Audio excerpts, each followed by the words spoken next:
the screen. Right now? Yeah. Right now? Right meow? Right Right. meow. Are we streaming right meow? Yes, we are streaming right meow. We have been Okay. streaming for Meow. 17 seconds, 18 seconds, 19 Well, this seconds. is too long. Come on, Meow. You don't have to count all that. Oh, jeez. It's too many numbers. Oh, yeah, I can hear. My stream just picked up, and I just hear a bird saying, yes, we are streaming right meow. All right. No more cat noises, no more questions. We have the lovely art by Allie of both Nora and Patrick. Nora's beautiful resting bitch face, which is amazing. Nora's got to get herself some clothes that aren't space clothes. She got herself a sun hat. Oh yeah, she doesn't wear the sun hat, just so we're clear. She only got that to help the other girl feel better. That was if I recall. Mila's choice. Oh. Mila's choice. Oh, okay. There you go. There's an important difference. So, when we ended this session last time, you were on your way up to this new techno-wizard, we'll say merchant, that the group met up. In particular, Patrick met up, who introduced himself as Ziggy, and he was very confident in being able to accommodate Patrick's needs. So he gave the address of his workshop for the rest of the group to meet himself and Patrick over. And as they were traveling on, him and Patrick in Ziggy's Jeep, they went over plans and what Patrick's real expectation is.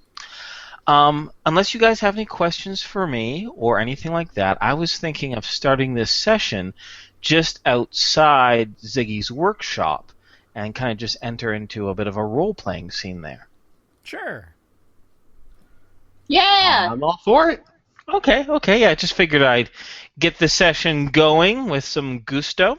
So for those of you who do not remember and just need a bit of a refresher, specifically on the dimensions of the nose of Fine Ziggy, his full name, he is later introduced as a guy named Zigomar Prolov, but everyone just calls him Ziggy.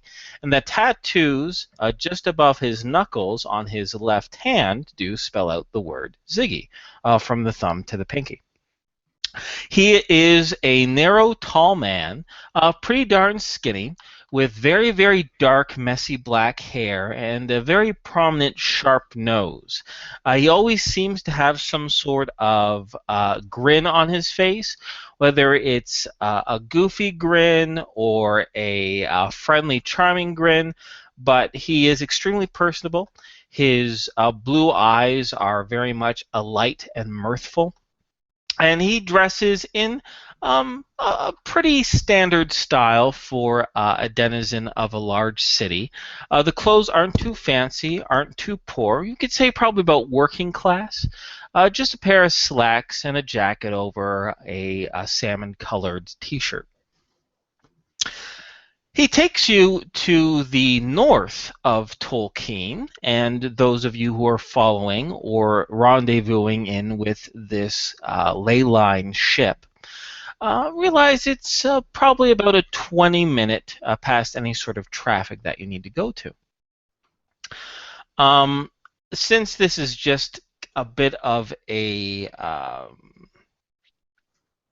shopping exercise, none of the NPCs, with the exception of Bear, who is fine sticking by Mila or Nora, most of the other NPCs are going to stay on the ship or do their own thing.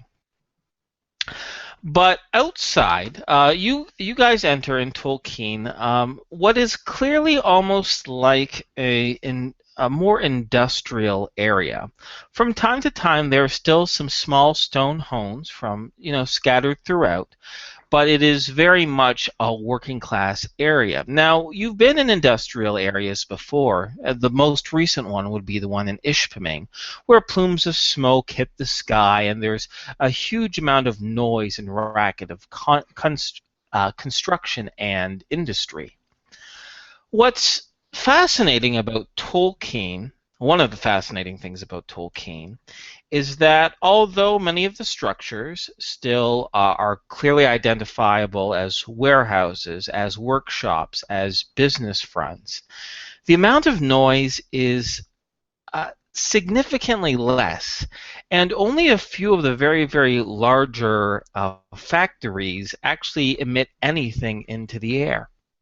In fact, the two-story, about 300 foot long, 100 foot wide, gray sidinged business that you're in front of, which broadly proclaims in black and yellow letters, cycloration, seems to be pretty picturesque. It has a new coat of paint on the front of it, and the glass door on the deer front, of the front of the building is welcoming. And before you enter, before Ziggy has you enter his workshop, he presses a palm against Patrick's chest, and in a low enough voice for everyone nearby, including yourselves if you choose to, for you to hear, he says, "Hey, how would you be interested in a discount?" Tom raises an eyebrow. I would be interested, depending on, of course, I'm assuming this will not come without some work involved. Not necessarily work, he says as he scratches his sharp chin with the back of his thumb. It's more of just going with the flow. You see, I'm not the only business partner here in Cycloration, so I was thinking you just kind of follow my lead when it comes to price negotiations. Just have my back, and I can guarantee you a 5% discount on all material costs.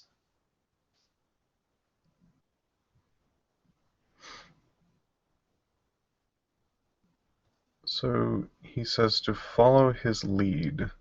Where are we, by the way? His workshop? Yep, just on the very front steps of the workshop before actually entering into it. Well, actually, you're in front of Cycloration, which he says is his workshop.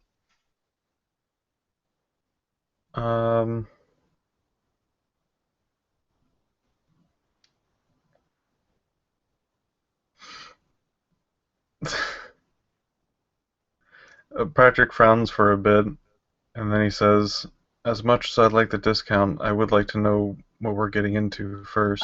I've been Oh, in bad yeah, it's nothing situations shady. before." It's just okay. I'll be honest with you. This is my dad's shop. Okay, it's not necessarily mine, and him and I have had a bit of falling out. Nothing major whatsoever. But I want to work on this project, all right? And he doesn't think I can handle it. So I just want to really put my foot down to insist that you're going to be my customer, not his customer. You know? That's what I mean by following my lead. Patrick then goes, "Okay. I think I'd be okay with that. How about he looks back to the party.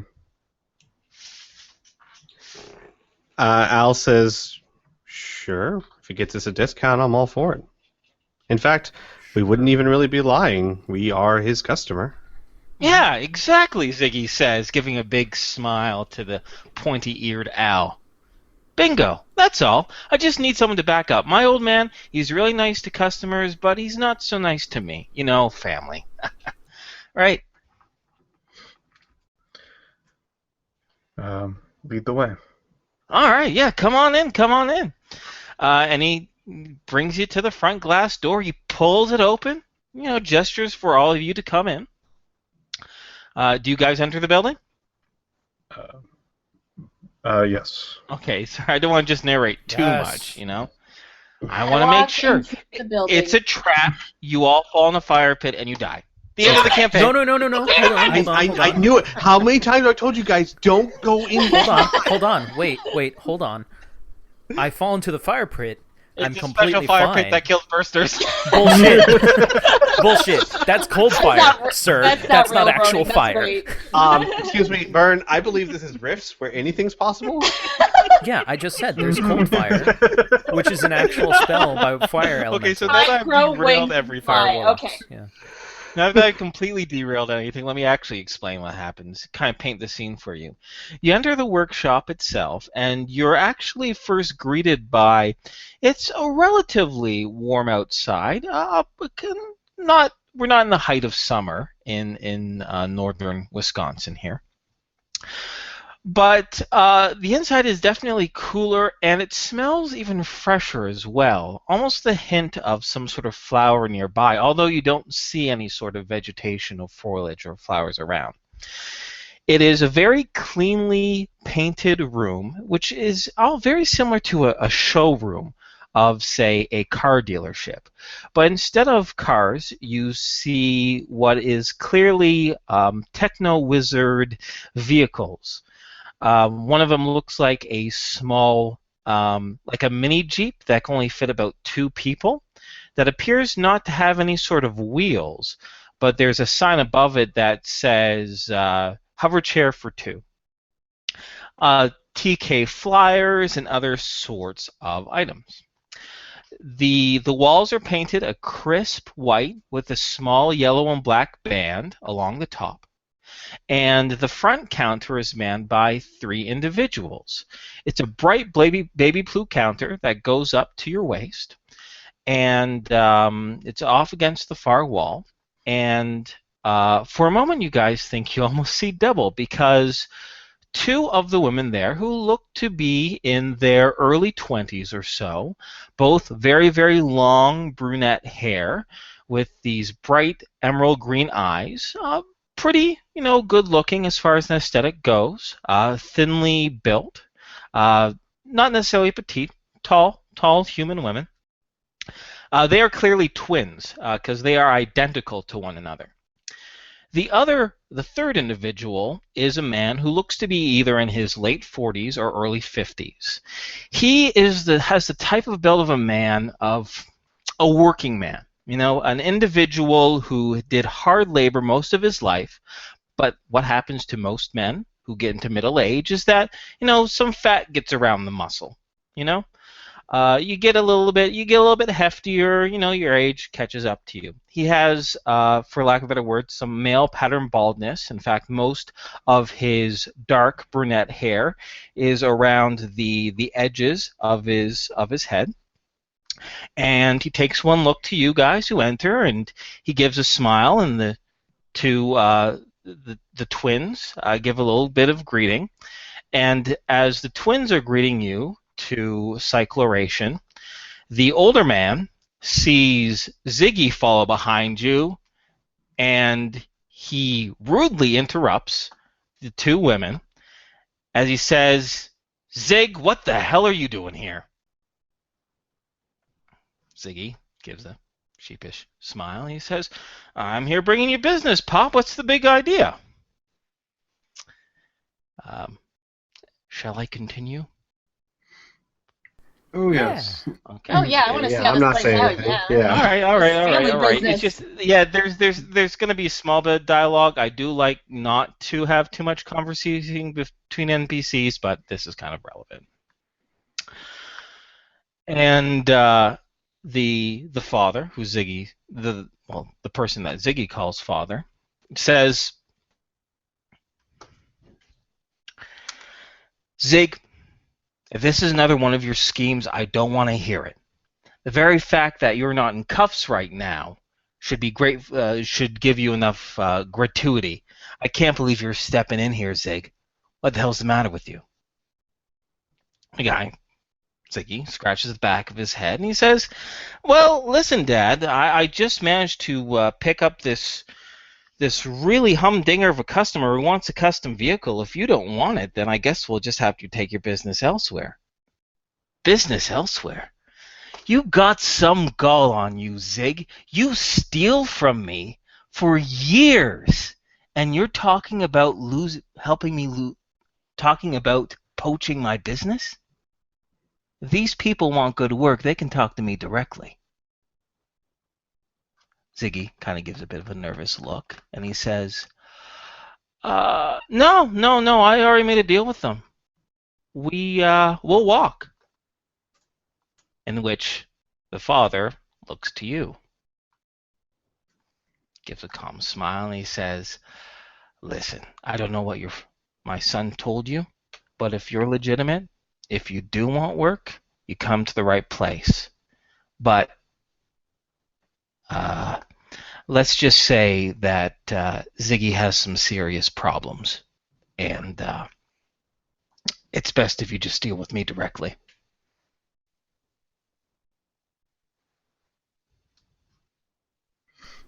All right. Now, it seems like you two are upset with each other. The two young twins give a bit of a laugh at that. But he's family! See, Mila kind of grabs at Ziggy's shoulders and wiggles him a bit. Ziggy happily goes into the attractive blonde woman's grasp. He gives a bit of a nod. Why don't you both work together? This can be a bonding experience. The father rubs his forehead and he says, listen, by Myrna, this is none of your business and you don't need to know our troubles. But suffice to say, I've given him plenty of chances. Every single time, he takes things from the workshop without asking. He makes these ridiculous contraptions, and I lose money, resources, and clients. If it were any other of my workers, they'd be in prison for theft. So I am showing love and compassion, but there's no way he's getting close to a set of tools in my workshop, not until things change with him. He gives a accusatory look towards his son. Well, what does he have to do to change?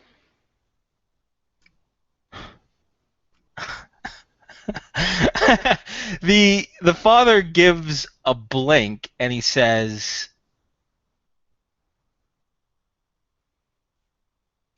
the daughters give a bit of an awkward look, and Ziggy kind of looks towards you, Mila, and he looks to his father pointedly as well,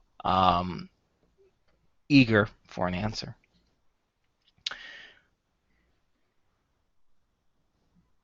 The father is clearly uncomfortable, but after a moment or two, he says, Zig,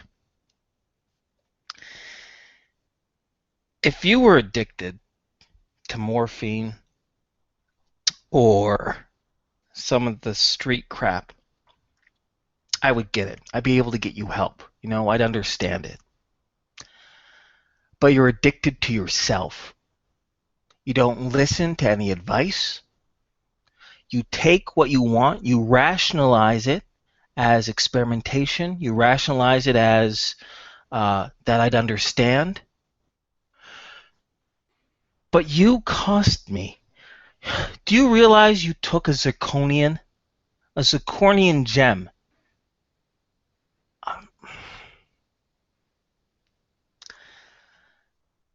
He looks to the father looks to me and he says, he would need to change everything. He would need to not be Ziggy anymore. He wouldn't. He'd have to stop stealing. He'd have to stop tinkering on his own inventions. He'd have to be a part of this family again. And frankly, I don't think he's ready for it. Now, enough of this airing personal laundry. Wait, one more thing. Mila kind of holds up her hand, waving it. She still waves, waiting for him to stop, and he's obviously... Yeah, he pauses, and he goes, yeah, what? Okay, so he needs to stop being Ziggy, right? Now, Ziggy, Mila will turn to him, why do you steal from your father? You know that's not very nice. It's not stealing, Ziggy says proudly.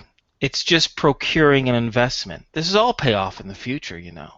By the time I'm finished, by the time I go out there and I make more money than this entire outfit, I'll pay him back. Now, listen, it sounds like you're a real tinkerer kind of guy, and I'm sure you're very smart and all that, but take a look at Patrick over there. He's a tinkerer, but he hasn't stolen from us. You gotta go and set your own adventures, Ziggy. Maybe you're not meant to be here. Maybe you're meant to go out in the world and find your own way. Roll me. Oh my god. Alright, your PB score gives you to charm, right? Let me double check. I think that's or charm. impress. I Yeah, believe. charm or impress. Yeah, so why don't you roll that? I'd like you to make it harder by 30 because you're a complete fucking stranger.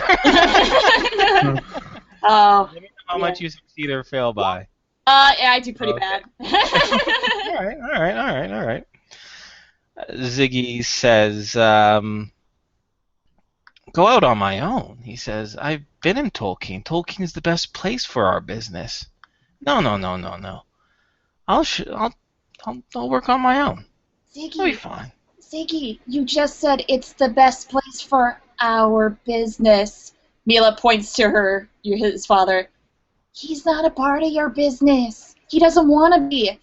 That's why you have to find your own to show him. Unless you really do want to be a part of this family, then you need to work on that. Now, listen, I know I'm just some random person that came in. Trust me, I'm not mentally well. Mila admits, but she continues. Twins look at each other, but worried.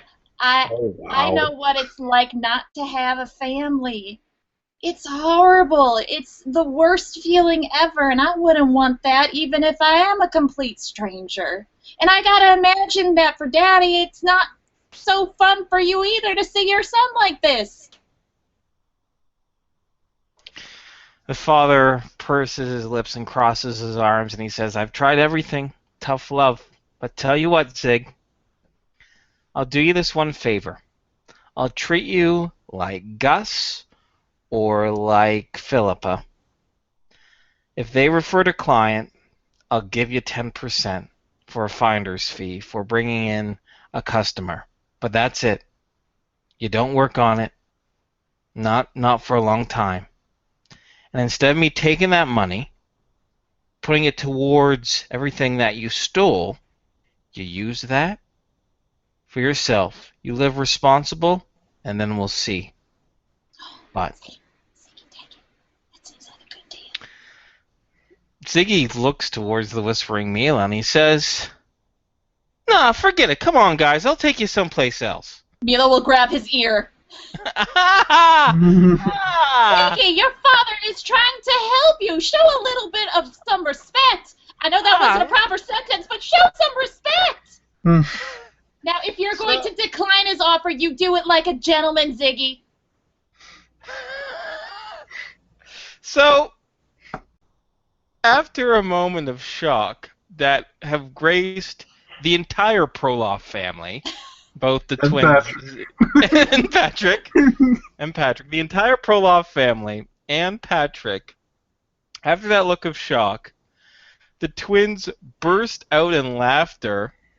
One of them comments that Ziggy should keep this one, as the father looks baffled at Nora's aggressive negotiation approach. And the father actually says, I'll hire you to keep an eye on him. If Ziggy agrees, I will take care of him for this time being. Isn't that right, fellas? Mila will look at the others. Wait, what? Wait, what? We're gonna be parents! Mila says excitedly. What? Now that Ziggy says? No, he means... can you let go of my friggin' ear?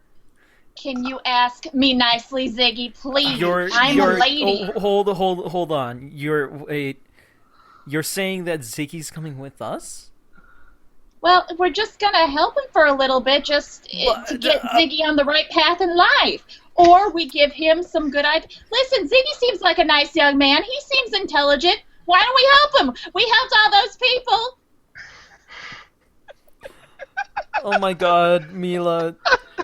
There's going to be one day where we just can't take a person into the group just for no real reason. This is a reason, Tom! Al will put a hand on Tom's shoulder. Mila, I think this is the best place for him. I'm curious, and he'll look to the dad. His tinkering, does it have any merit? Does he ever produce anything that has potential? Maybe not a value, but potential? The father looks at you blankly and he says, that zirconian crystal I talked to you, that zirconian gem that I mentioned, Ziggy took it to make a device to make it easier, faster for you to dry off after getting out of the shower. It is gone into some other dimension. Even he doesn't know where it is. Al looks at Ziggy. How much was said gem? How much was his gem worth? That you keep mentioning? 20,000 credits. How and much? It cost me 20,000 credits. And it cost me a contract worth quadruple that. Tom's gonna he was whistle. a friend of mine too. Oh. Like I said, if you weren't my son, and if I didn't love my dear departed wife, Myrna rest her soul, my own kid would be in prison for that stunt. Wait, but you said you tried the tough love. Why didn't you charge him?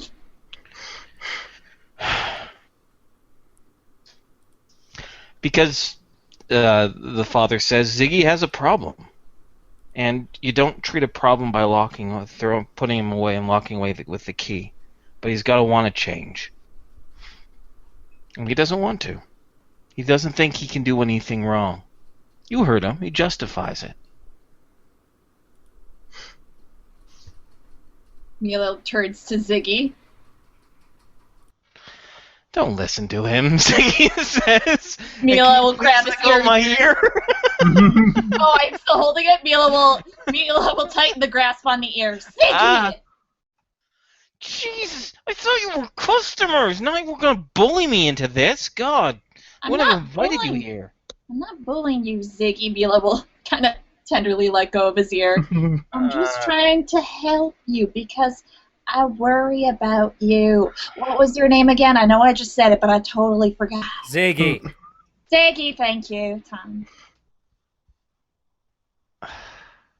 He says, just let me work on it. Just this project, okay, Dad? Let me show you I can get it done. I can see it through completion, all right? Then you can let me in the workshop.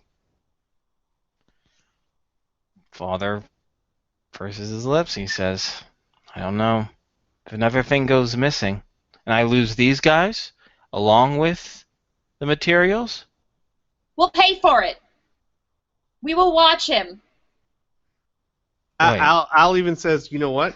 Why don't we do it this way? We'll give you our business if you agree to that. He gets a shot. If he fails, then we go to you. We don't walk away. No chance of you losing us. Okay, but what if the materials go missing again? We'll he pay looks for the over to materials. Ziggy. Yeah? Well, no. Al will look at Ziggy. If the materials we are paying for go missing, then he'll have to deal with us. Mm-hmm. And we'll charge him. Then he'll go to prison. Isn't that right, Ziggy?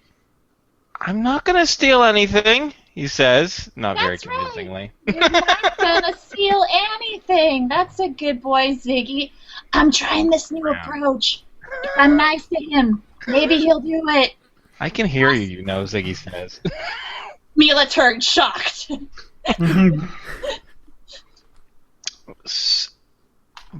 But, Father, says, all right. Okay, you got yourself a deal. I don't see what you see in my son, but I won't say no to business. And who knows, it might stick this time. Maybe tough love from me isn't enough.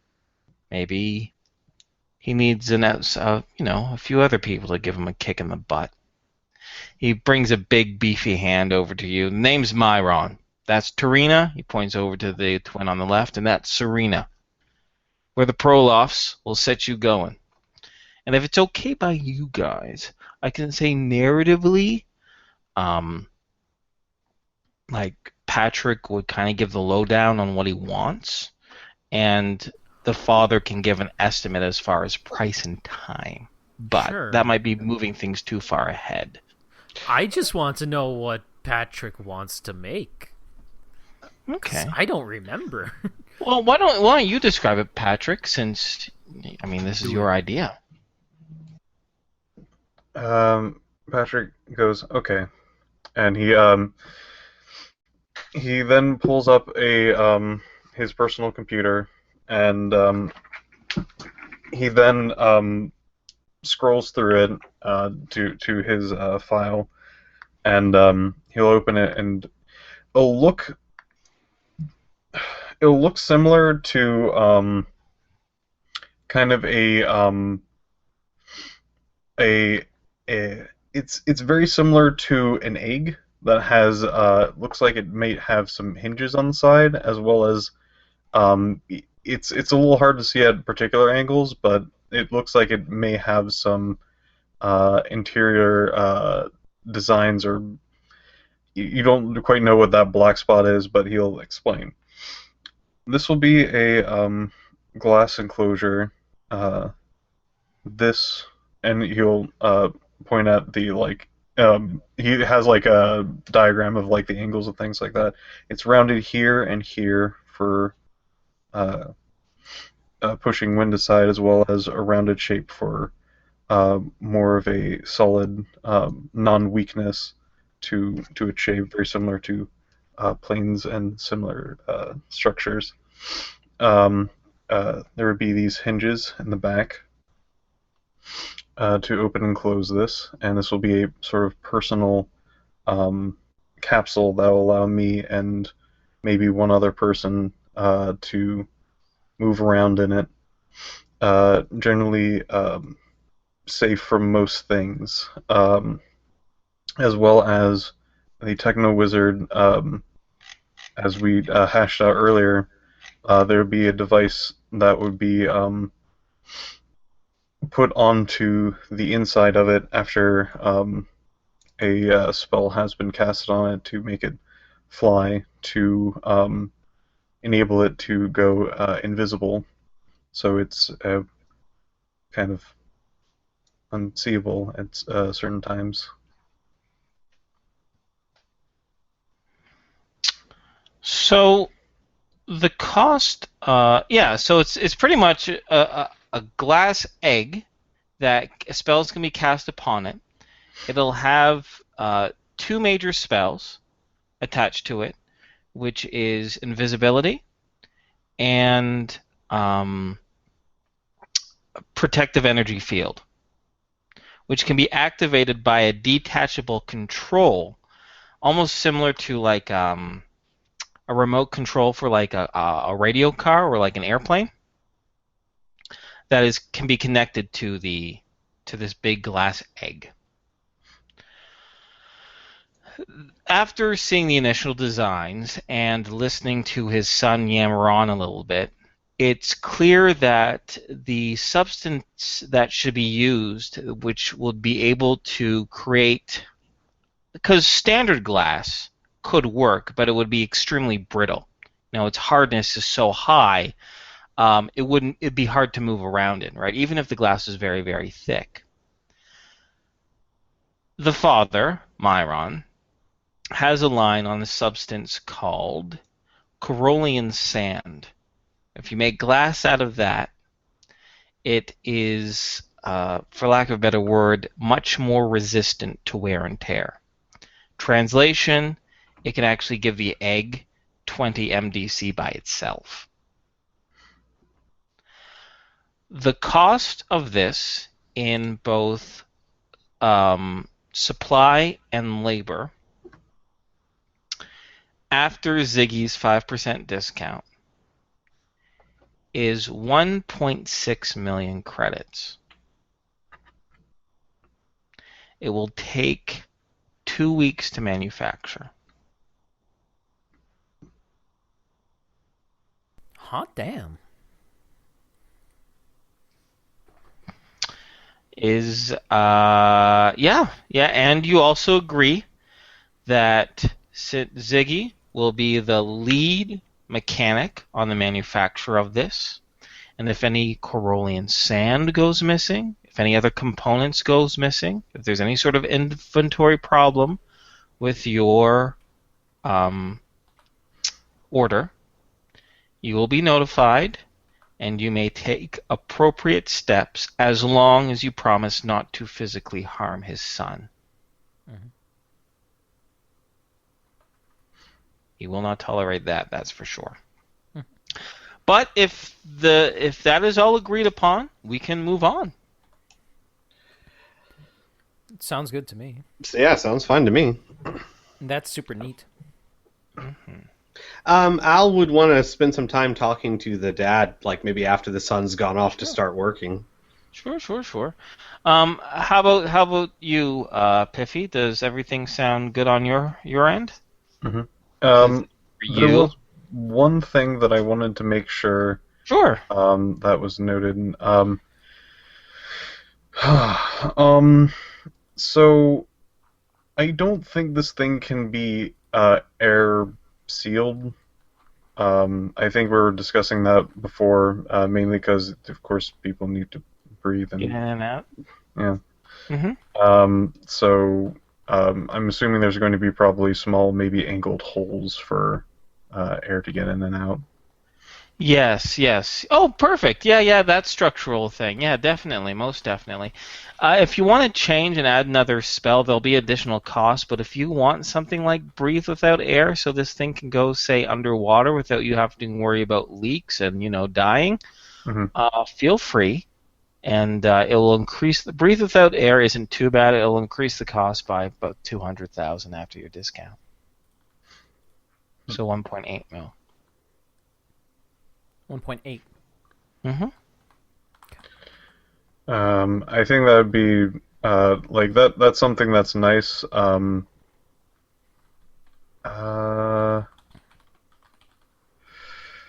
would you guys think? Sure, I'm already holding the credits. I mean, putting the credits aside for you. That's what I mean. Thumbs up. Yeah, I'm all for it. Yeah. Okay. All right. Great. All right. So I'll add that on to the thing. So breathe without air, the field and whatnot. So it'll take 2 weeks to manufacture. In addition, this is going to be narrative. But if you come to the workshop, Patrick, if you come to the workshop, a minimum of 20 hours a week for the next 2 weeks. If you do not have invisibility simple, breathe without air, or energy field as a spell, Ziggy will teach them to you. So you'll be able to, activate the techno-wizardry. Okay. I do not have any of those. The only thing I have similar would be Armor of Ithan. Okay. Yeah, no, it's a little bit different, so. Okay, no problem. I'll make a note of that. That can be some great future role-playing activities. But back to what you were saying, Squee. What did you want to converse about the father about? Al would... well, actually, this is such a strange topic. It might be better just in character. Okay. Al would say... Oh, go ahead. We'll say Ziggy, in a bit of a celebratory mood, takes, we'll say Patrick and one other player characters not might be interested, to take a small tour of the workshop behind the, for lack of a better word, the showroom, to kind of show where all the magic's going to happen, right? And during this time, maybe you'll be able to have some one-on-one questions with the old man, Myron. Okay. Al would, once he's sure Ziggy's out of earshot, he'd say, if you don't mind, I'd like to ask a few questions of someone who is far more experienced in this field. All right, yeah, sure. Now, you want to get another order up? Well, I don't know. More like I'm looking to see what the options are, because this is a very unusual type of request. Okay. And Al kind of pauses, not quite sure how to proceed. If I wanted to, say, hide a building, a large structure, how would I go about doing that? Tom, can I be in the background? Sure. I don't see why not. This is very free roleplay period.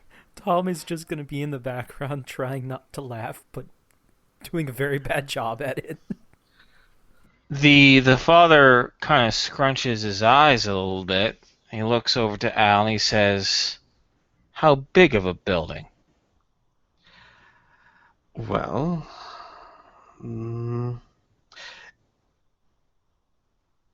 Al kind of thinks for a second. I'm not sure the exact dimensions, but say several hundred feet wide by maybe a few hundred feet high.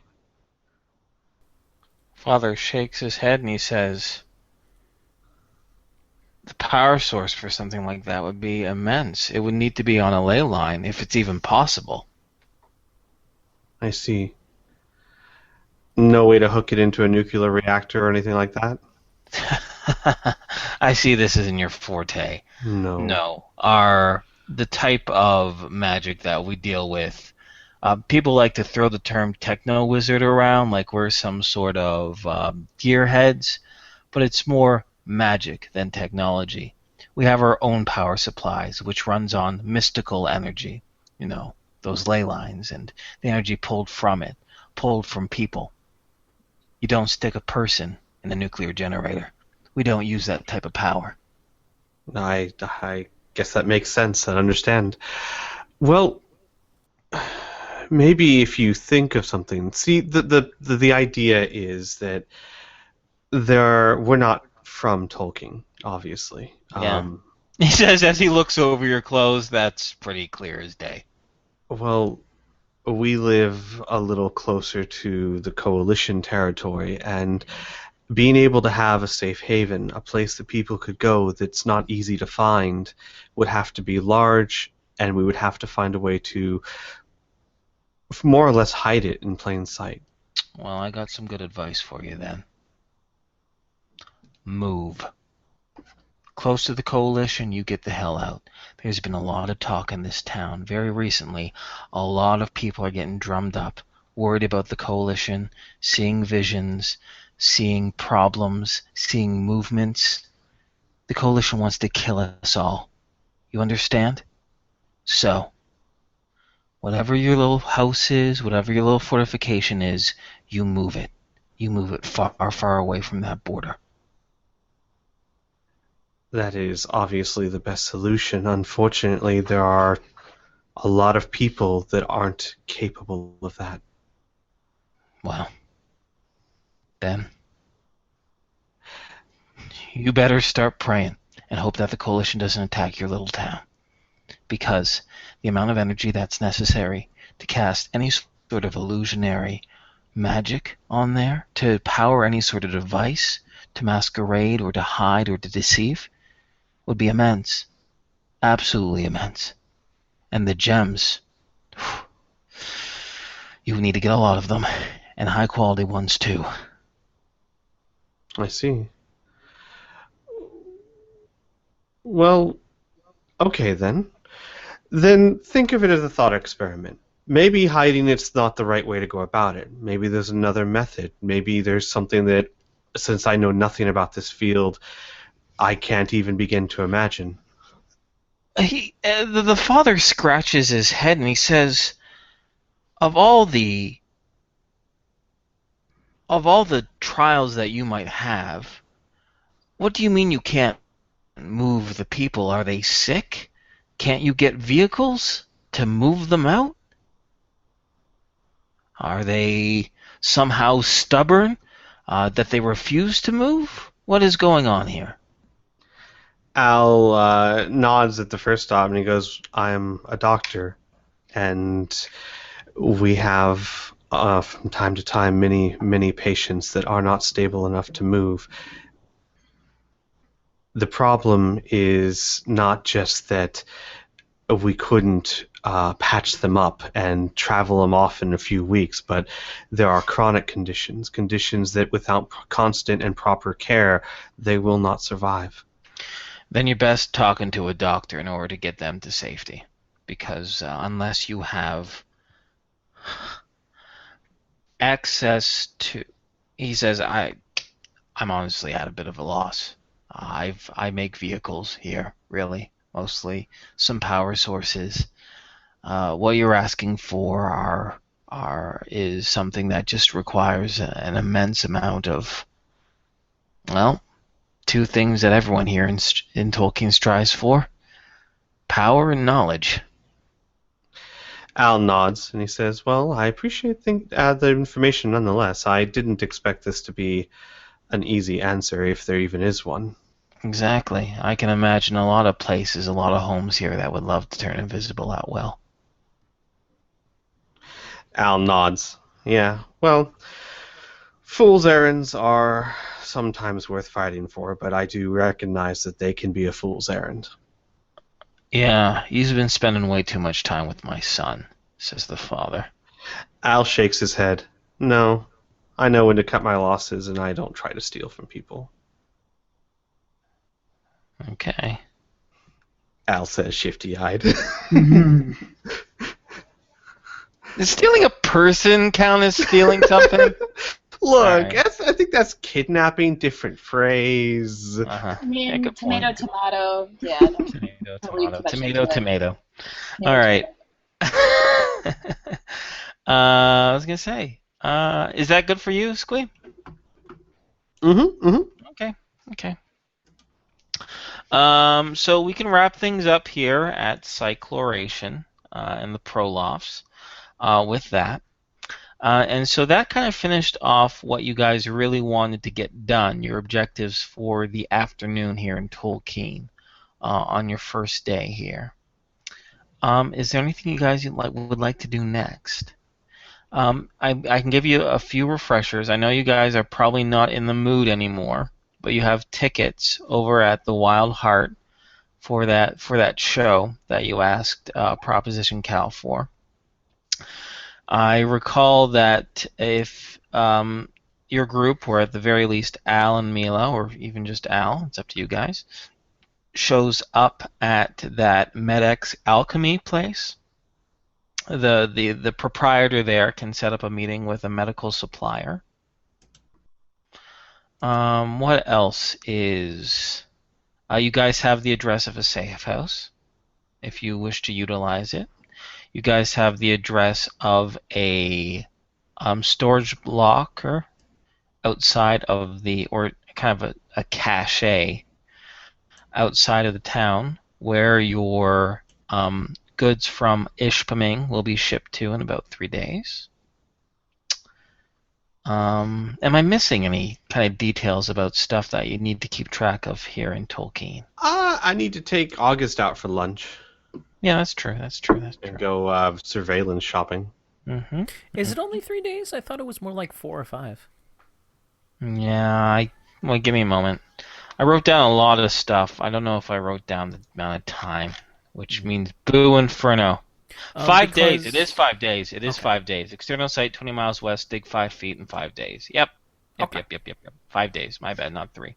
Mm-hmm. Notes right there. As for stuff that Tom would be interested in doing, I think he just wants to go to bed or something.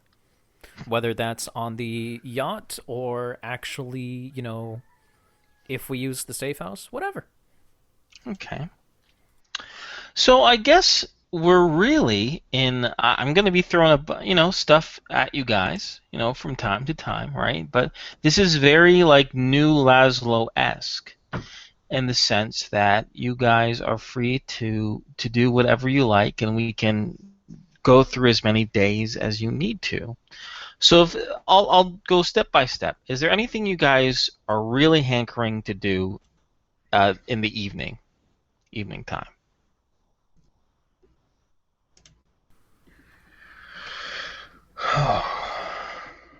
I think I'm good for now. Okay.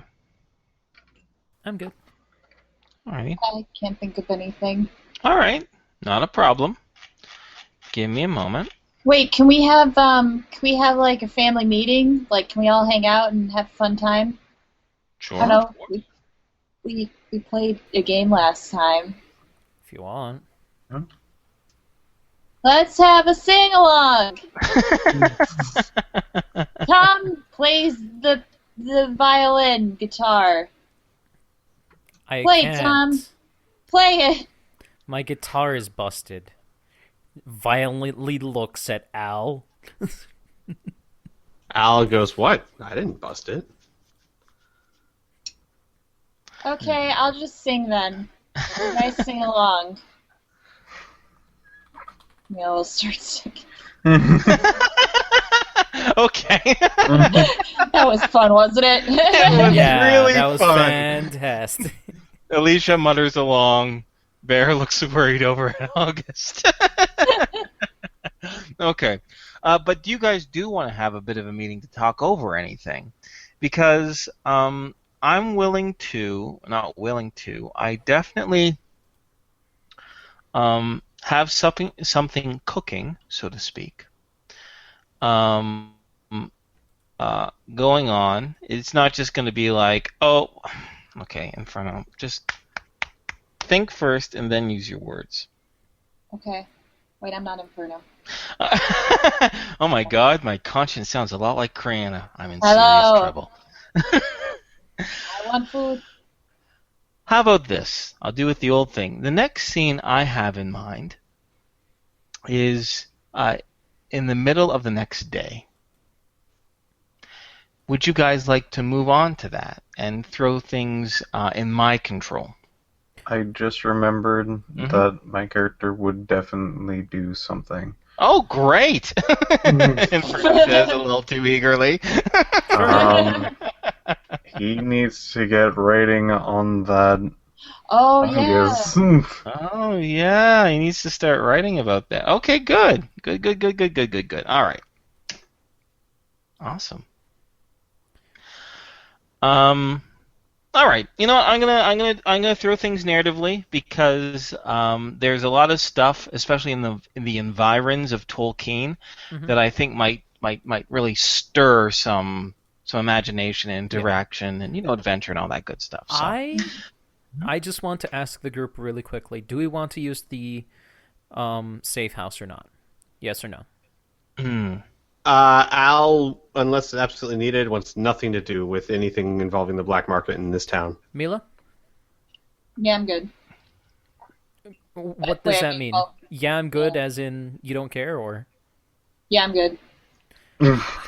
Yeah, like, seriously, I mean, as a player, I'm good with whatever. As a character, Mila is worried about where her crayons are, Like, okay. Priorities are shifted. What about Patrick? Would he want to use the safe house? No. Okay. What about any of the NPCs? No. They're many of them, especially Blink, who is clearly the most vocal, echoes Al's sentiment vigorously. Yeah. The less they have to do with you guys have to do with the black market, the better for everyone. Okay. Then that's all I needed to know. Okie dokie. So you'll spend the night on the ship. You'll be able to find an area, a very clear area of the park, of a nearby park or a parking structure, in which to rest the vehicle overnight and rest and kind of get something to eat. Before I move into a really nitty-gritty role-playing scene, which happens in the early afternoon. There's a few very small things I wouldn't mind glossing over narratively, if that's okay by you. We can always go back to them. Yeah. The first and foremost is, I think it's fair to assume that Al, or portions of the group, would go back to MedX Alchemy to confer with the proprietor there, that strange ball bird-like DB, Adva, to touch base with this meeting that they said they would set up. Yes. And they have a bit of good news for you. Hopefully it fits with your schedule. Their friend is a fellow named Phineas Schleisinger, but Phineas is just fine. He's a medical supplier, as mentioned before, and he was supposed to have dinner with a good friend of his at Phineas's favorite restaurant, a place called the Harlequin's Jewel. He was just informed, Adva was just informed, that Phineas's guest canceled their arrangement, canceled their dinner, and Phineas is willing to meet with you at the Harlequin's Jewel this evening at 7 o'clock for dinner to hash out an arrangement. Al says that sounds fantastic. Wonderful, wonderful.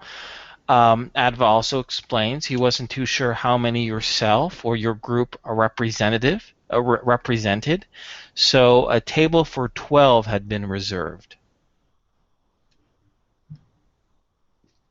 That sounds just fine. Thank you. Oh, okay, no problem. Awesome. So that's It's gonna be him and Al at a table for 12. no, they probably moved the tables by then.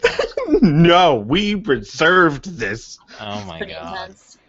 Once you see the Harlequin's Jewel, you're not going to be so adamant. Like you guys Thinking hear about what news to of say. like a standoff at the Harlequin's Jewel. Well, This it's funny that you is mentioned our that. table. It's funny that you mentioned the whole news thing. So, I'll get to it in a moment. Oh God. Before I do that, before I move on to my next kind of in character thing,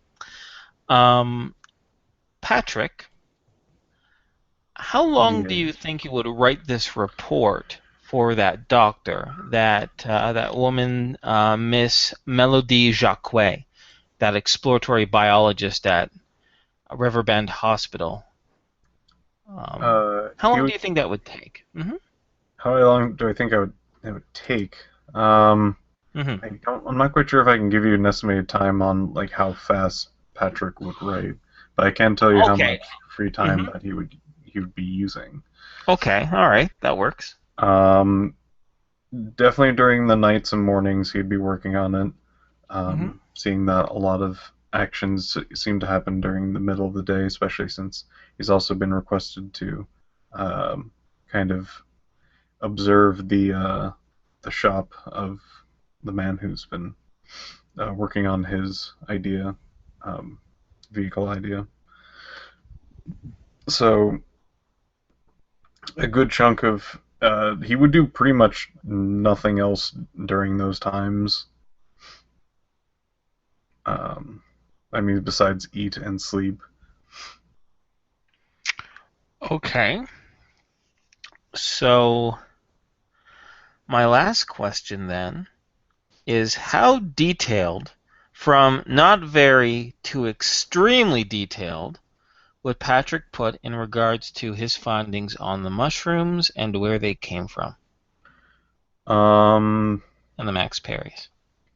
He would probably talk about location, Max Perry's, the seeming use of it, as well as placement, ground, as well as his general thoughts on every single one of those. So detailed enough for a scientific paper.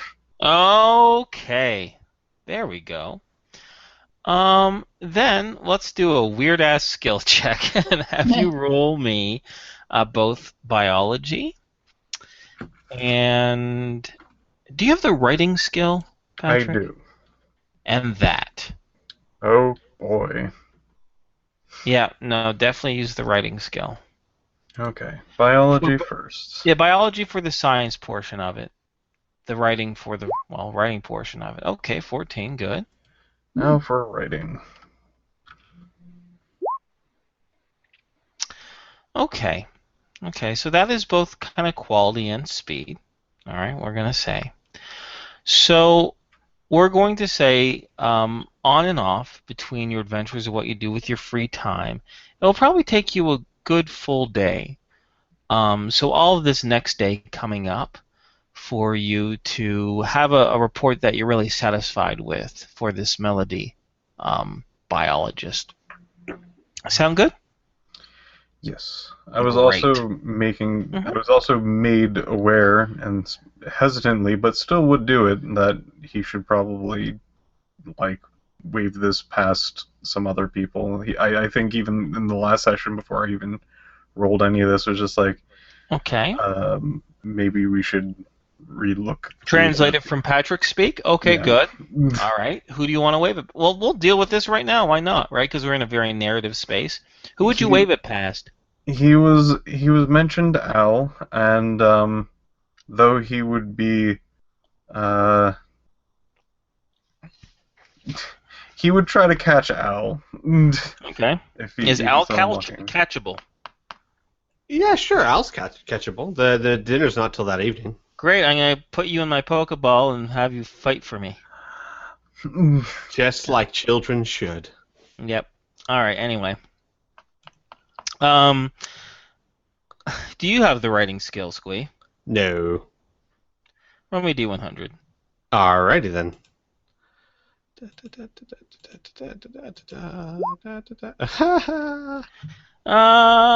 High's good, right? Nope. So. Nope. Nope. LOL. It could be, not in this case. Here's the thing. I'm going to give you two options because this is your character, right, Squee? Mm-hmm. It's going to be one of either two extremes. It's going to be you're either you have a bit of a scientific background with your medical biology, right? Mm-hmm. But a lot of the terminology, it's either a lot of the terminology that Patrick is using is you're not familiar with, so you can't really call whether it's good or bad. It seems good to you. Right. Or the other extreme is that this is so, like, for lack of a better word, this is so much in Patrick's shorthand that you honestly will have to tell him you have to rewrite this entire thing.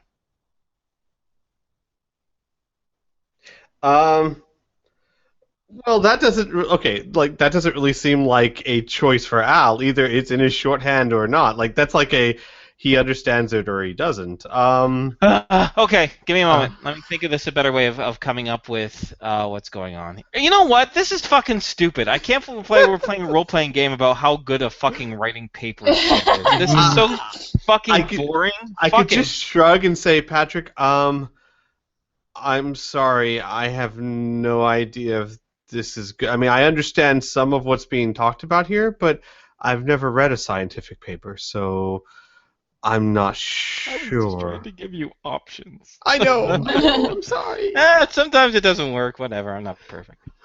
Yeah, just tell him that works. Yeah. I should have just said you don't fucking understand it. Yeah. Well, here's a question actually, and I'd ask this.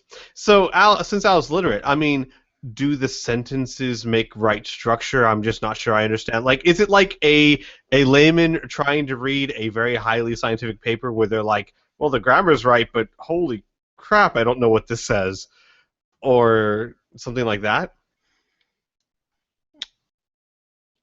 Yes, sure. Okay. I just want to resolve this as quickly as possible.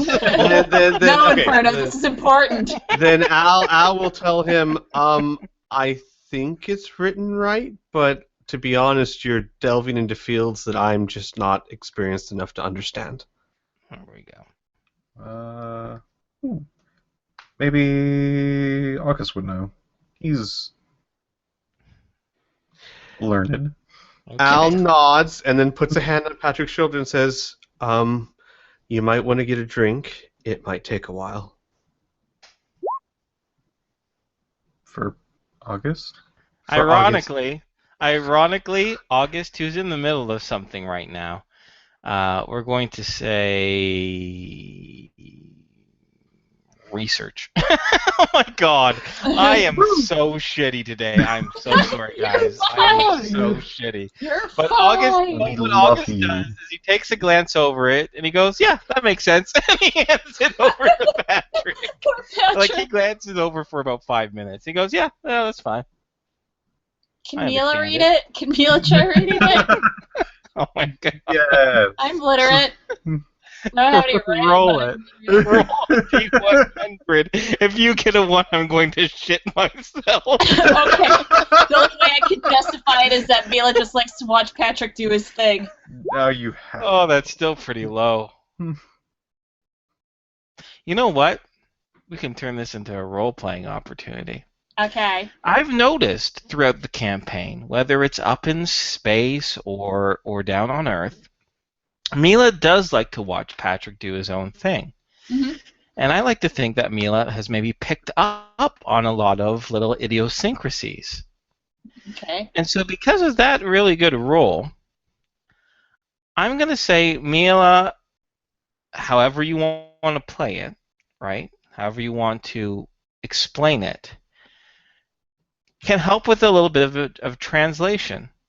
Sometimes when Patrick uses really fancy terms, you know that he's really trying to communicate something basic, but he's really excited about going into, really complicated terminology. You can, for lack of a better word, you're not so strong with the grammar, but you do know sometimes when Patrick really wants to say something, you kind of have a second sense and intuition on, for lack of a better word, you're like a Patrick whisperer. Okay. I think I know how to play this off. Okay, all right. Thank God. So as Mila is reading this paper, she will point at a sentence. I have no idea how long this will take, but she points at a sentence and says, "Patrick, read that out loud."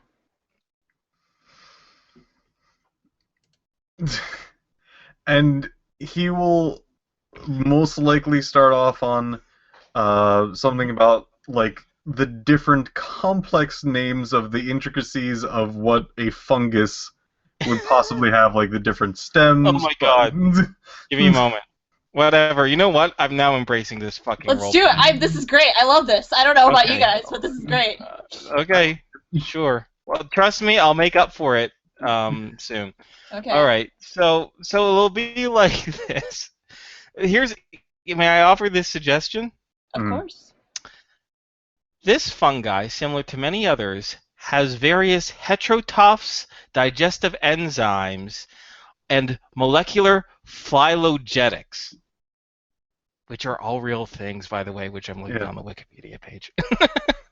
Mila. And he will most likely read out loud, also adding in his general queries about like what maybe magical background or society may have used such things. Also, many elaborate words, also based on magical concepts. Mila will kind of frown at that and look at him. Patrick, you don't need to prove how much you know. These are big words. Who's gonna want to read this? I don't want to read this. I don't even know what this next one means. Patrick, you gotta simplify it. You gotta make it fun. That just means that the spores will get released into the air when in 5-foot range. Okay, put that instead, Patrick. She's a busy woman. If she starts reading all this mumbo-jumbo, she's gonna think you're trying too hard. You gotta show that you don't care. When you really do. Patrick thinks for a second. He looks down the paper. Thinks back to her being all hoity-toity. It doesn't hurt to write a second draft. See, Patrick, what you gotta do is you can use them big words, but you gotta use them sparingly. You gotta sprinkle them on in there so she gets surprised. So, I did see. There's all over on the sides. There's tiny notes and arrows pointing to the. Patrick. Mila like starts taking like her colored pencils and their crayons and starts crossing them out. Patrick, these gotta go. These have to go. Now, what you can do is you can give her the option of reading your little add-ons, but you can't force them down her throat. You gotta get right to the point so she knows what you're getting at. And then once you got her in, you can hook her. What? You can hook her. Why would- Like why- a fish, Eating dinner Patrick. during this, and she's like, "I hope we're still talking about the paper." Yeah, we're talking about hooking that lady. Now, Patrick, Yes. I'll write this with you, and we'll make it. Well, you'll write, and I'll just tell you to stop if you start making some silly words. We'll do it together. It'll be fun. Okay. Just in case. Just in case. We'll have another person to keep you occupied while I think of right things, and they will also help. How about that? Okay, who's gonna help? Mila's eyes glance over at Tom. Patrick darts his eyes over to Tom. Tom is getting on a code and getting ready to leave. What? I need help writing a paper. Apparently, do you wanna? Yeah, it's not good. It's really bad, Tom. She crossed out my notes. Yeah, you don't, Patrick. What has Mila my comes in- campaign become? Just so, the best Rift hold on. campaign ever. All right, back in character. Oh God. So, out of character Inferno. Yeah. All Tom really wanted to do today was go and visit the University of Transdimensional Studies. That's Okay, what I was all planning right. on doing that. Well, that'll be a nice little role-playing scene that we can probably definitely do, because I don't want to just gloss over that, because it's a new area. Yeah. So, But hold on. we'll put that on the docket for today, for lack of a better word. I was wondering Mhm. if any of the NPCs, including Blink, would be interested in coming with. If you explicitly ask Blink to come with, sure. Yes, he will do that. But, okay, she'll come with, just to kind of keep you company. Mhm. But this is not something that is in Alicia, August, or Bear's area of interest. So then, to go back into the scene, he Okay. kind of turns to Blink and goes, "We were gonna head out and do stuff." Blink blinks several times, and she says, "I don't think it's going anywhere." Yeah, can I take a look at that later? Mila's eyes begin to well up. Oh boy, Blink says. She takes off her jacket. You don't want to spend time with us, Tom? We're a family. You see Patrick behind Mila mouthing, "Sorry." Tom gets a really annoyed look on his face and looks at the letter. Should I roll? Roll me a D100. Okay, I'm gonna go Fuck with it, I'm literacy. embracing this. So Yes, you have to. Yeah. This is great.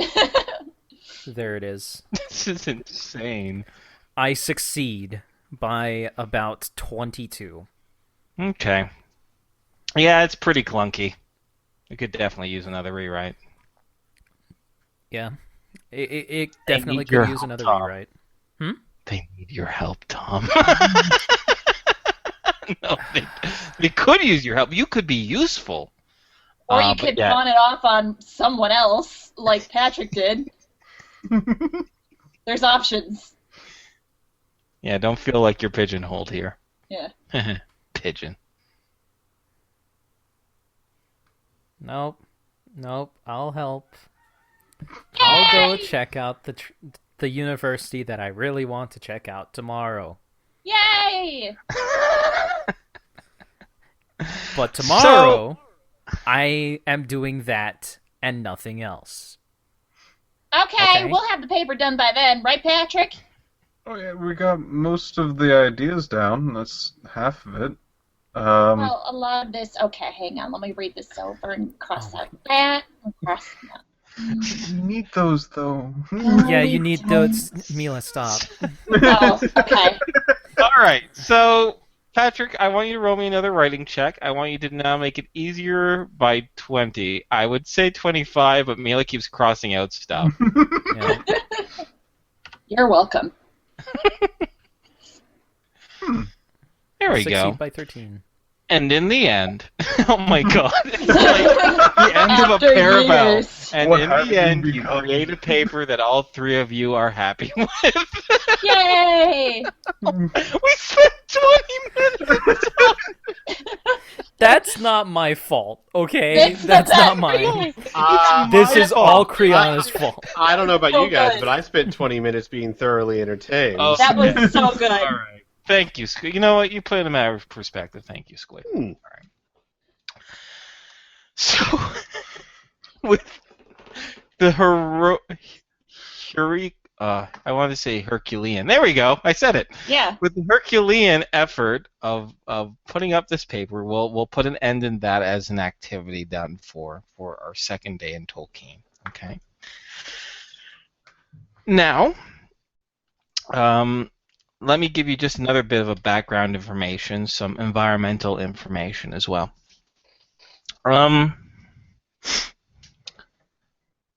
As the party, either individually as a group, continue to explore Tolkien in order to, say, go to the market for some food, right? Or to kind of tour around, look at some of the parks, some of the businesses, really explore this new town. You'll notice that from time to time, not only is there obviously newspaper distribution that an individual can purchase, but it appears that Tolkien has some sort of rudimentary, television stations. In fact, they appear to have about 3 channels, 2 of them that are for entertainment purposes, and another one which is more newsworthy, used for governmental announcements, police reports, and other important goings-on in the city. Throughout your day, it is, I believe, it is fair to say that your characters would pick up on a few reports. Many of them are relatively mundane. Statistics on new property swaths, addressing the Tolkien king and the Circle of 12, addressing concerns about the coalition movement down south.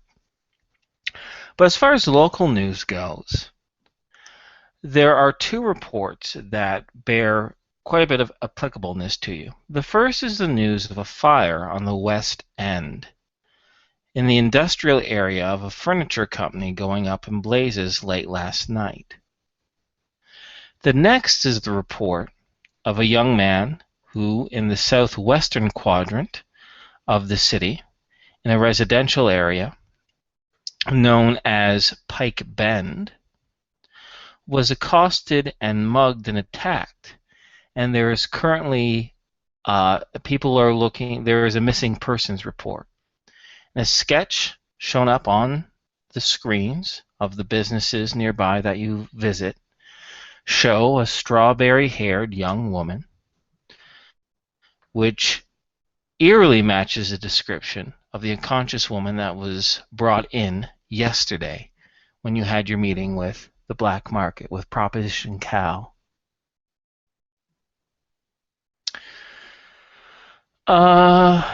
Of course, the news report says any individual who has any information in regards to any of this, please contact any officer of the Tolkien Police Department or the Supernatural Investigation Squadrons.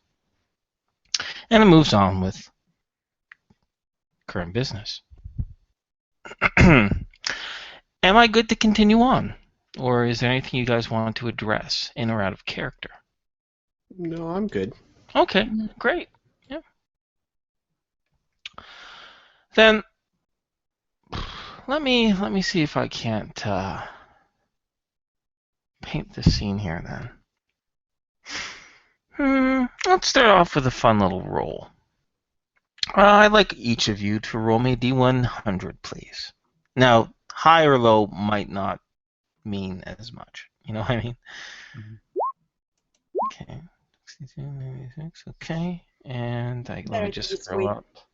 I'm just waiting for Tom's roll. I'll see your 62 and subtract you 1. Loser. Okay. Oh, well, that's nice. that's real nice of you. That's so nice. That's so nice. So, we're going to say, for the sake of everything here, this will be soon after the ship actually flies over to the business district on the east end. Soon after Al does his business with the propriety of MedX Alchemy. He returns, and you're moving to your next destination. When Tom, I'm going to put you on the ground, not on the ship. Is that okay? Yeah, sure. Is this the next day after the paper rewrite, or? No. This is still the second day. Okay. This is still during the paper rewrite thing. Okay. You're just not rewriting the paper at this moment. Okay. Make sense? Mm-hmm. So, enjoying the fresh air. You know, it's balmy weather. It's kind of thunderstormy, actually, which is why you needed a jacket. Mm-hmm. And you hear, in the cacophony of the nearby crowd, someone yell, "My hat! My hat! Someone get my hat!" And you, exactly 10 feet in front of you, that skirts across the sidewalk, is a black felt hat that seems to have sprouted legs and is running away from you in the northeasterly direction. Whoa. I'll try and chase after it. Oh, okay, excellent. What's your speed value? 15. Okay. All right. I would like you. Do you have any sort of acrobatic, or I think you do, some sort of acrobatic skills? I have gymnastics. Yeah, that'll be really applicable. What are some of the sub skills in gymnastics? Backflip, climbing, rings and bars, and sense of balance. I would like you to roll me sense of balance, rings and bars, and climb rope, please. Okay, so sense of balance. I succeed very handily. Okay. Rings and bars. Okay. Okay. And then climb rope. Okay. Wow. Okay. So this strange legged black felt hat soon scoots in front of you, and you immediately chase after it, trying to catch this thing. This article of clothing is surprisingly nimble and spry, and it weaves in and out of businesses, in between stalls, under individuals' legs, climbing up shrubberies, and generally getting into flower gardens and making a big mess, really trying to avoid you. You're able to keep pace with it extremely well, and eventually you do catch up with it within a city block. But in order to do so, you need to pull off some serious acrobatics. Mm-hmm. For example, it climbs up the side of a building, a simple one-story building, and in order for you to keep pace with it, you actually have to climb up an easel, which you're able to do so handedly. It runs along a fence post, and you have to actually vault over it. And you're able to do so handedly. And right when you're just about to catch it, you're within just a hand's grasp away. And there is a young couple that's walking in front of you that you have to kind of thread in between. And you bump into the man, which kind of knocks you off balance, but you're able to regain your balance. And with a final leap, you're able to wrap your hands around a writhing, moving, felt piece of fabric. And as soon as your hands touch this strange hat, the legs disappear with a popping sound in the air, and the felt lies limply in your hands.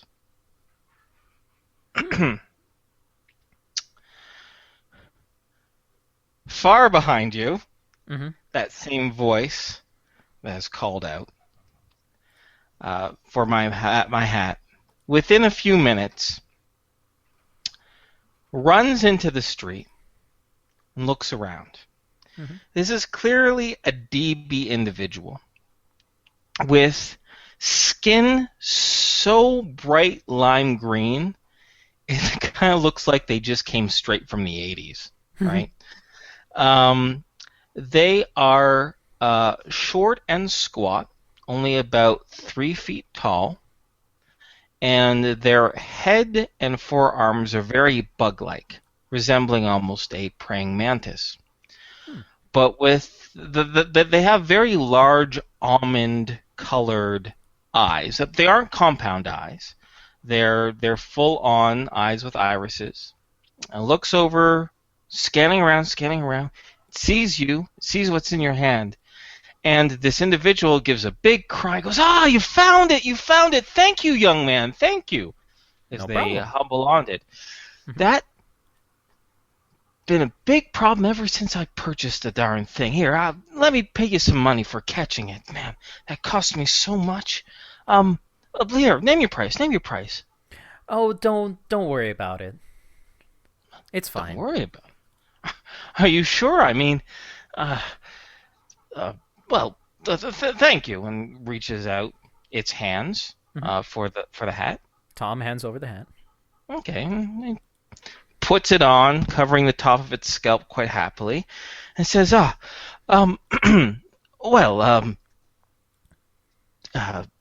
thank you. My name is Avery. What's your name, young man? 1 second out of character. Sure. Tom's going to say, my name is Andrew. Well, Andrew, I'll tell you what, give me a moment. My window closed on me. Avery, stop being a bitch. Oh, Avery. Oh, Avery, you stupid. Whatever. Okay.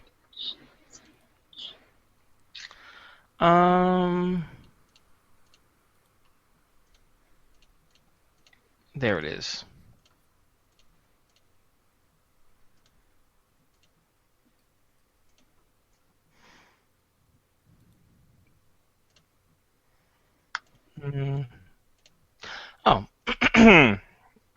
Avery says,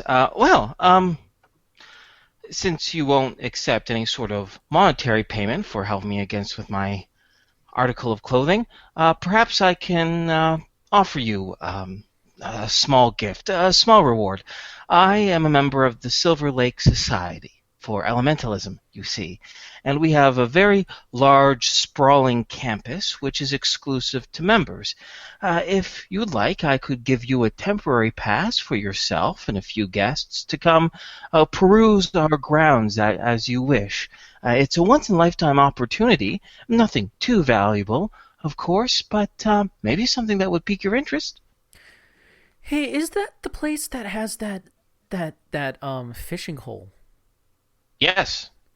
Yeah, I'll take that. Wonderful. Okay. Andrew. Do you have a last name or some sort of call sign? I imagine there's maybe a few more of your name around town. I don't want any confusion with the security.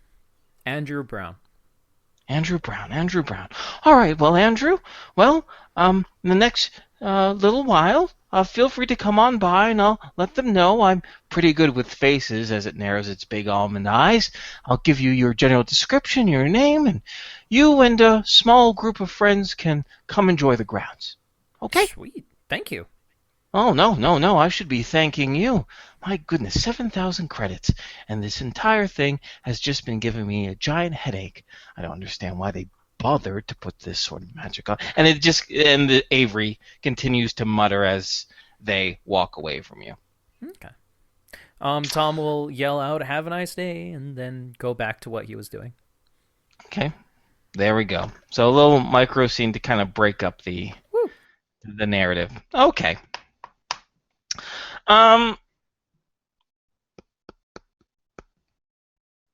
Give me a moment, guys.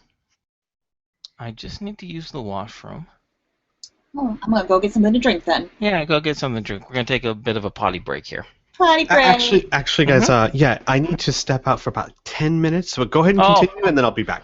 No, let's take just a switch 10-minute break. Okay. I'm going to be honest with you. I don't know why right now. I think it's the fucking heat. I'm a little out of sorts. I want to take a few minutes so I can regroup and move things along. I'm not used to this really broad narrative. Like, it's been a while since we did New Laszlo, right? Mm-hmm. Yeah. So, I want to see if I can get myself back on pace here. Get a snack. Should I stay streaming? No. You know why? Because it's going to be 10 minutes of silence for the people on YouTube. So We can shoot the shit when we get back. Oh, that is true. Yeah, okay. Okay. Good idea. I'm gonna chat with the chat. Yeah, okay, let's keep some streaming Q&A. then. Okay. All right. Ask questions, chat. If you don't, I'm gonna go get something to drink. I'll be back. Wow. Wow. Has us keep the stuff open so that she talk to chat and then just leaves. Wow. That's how it's done. That's how you pull a Criana. Yeah. I'm almost positive she has. No, wait, no, she's on her laptop, so it might be different. Doesn't she have like cordless stuff so she can wireless still listen? headset? Yeah, probably. Yeah, Criana. Have freaking interesting thing. So on your videos on YouTube, I might have to repeat myself, but that's fine. On your videos on YouTube about the freaking was it Tokyo School? I can't remember the flipping name of the game. But on your latest LP, where we're all doing silly voices for the moving anime picture game book thing. There's a username called Bitch Tits that has been that's been saying things. I just thought it was really funny. Positive things towards me. I just thought it was funny that the person name was Bitch Tits. Me. I gotta go find the actual name of this. Tokyo School Life. Oh God, I was right. Yeah. Tokyo School Life. Yeah. I have to find the particular ones. What bonuses do cyborgs get? A lot of bonuses. What do you mean, like physical strength or that, or what?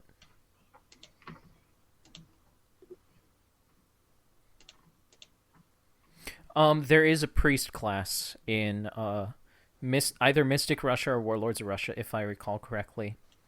But there is just a Catholic priest in one of the books. I can't specifically remember what book it is, but there is.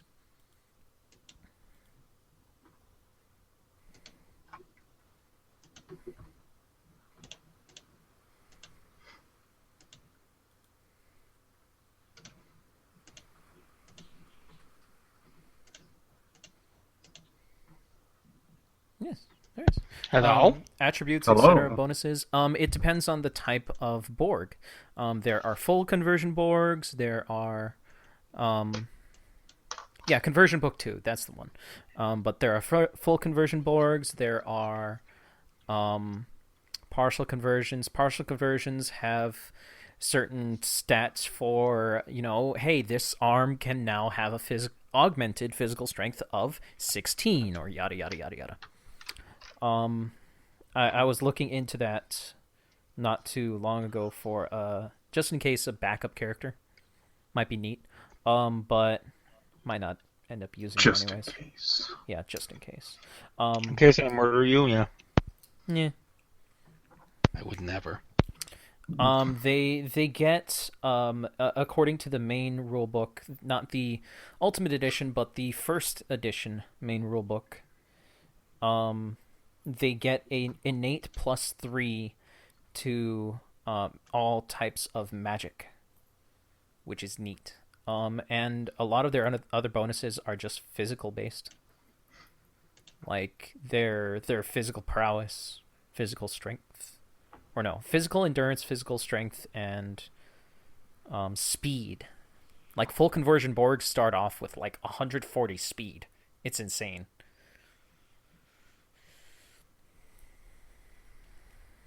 So anyways, yeah. Okay. I'm back. I have ice cream. I've mentally regrouped. We'll be good. Blink cannot get pregnant. Josh Garcia. Tom and Blink are incompatible. And they're currently not knocking boots either. Yeah.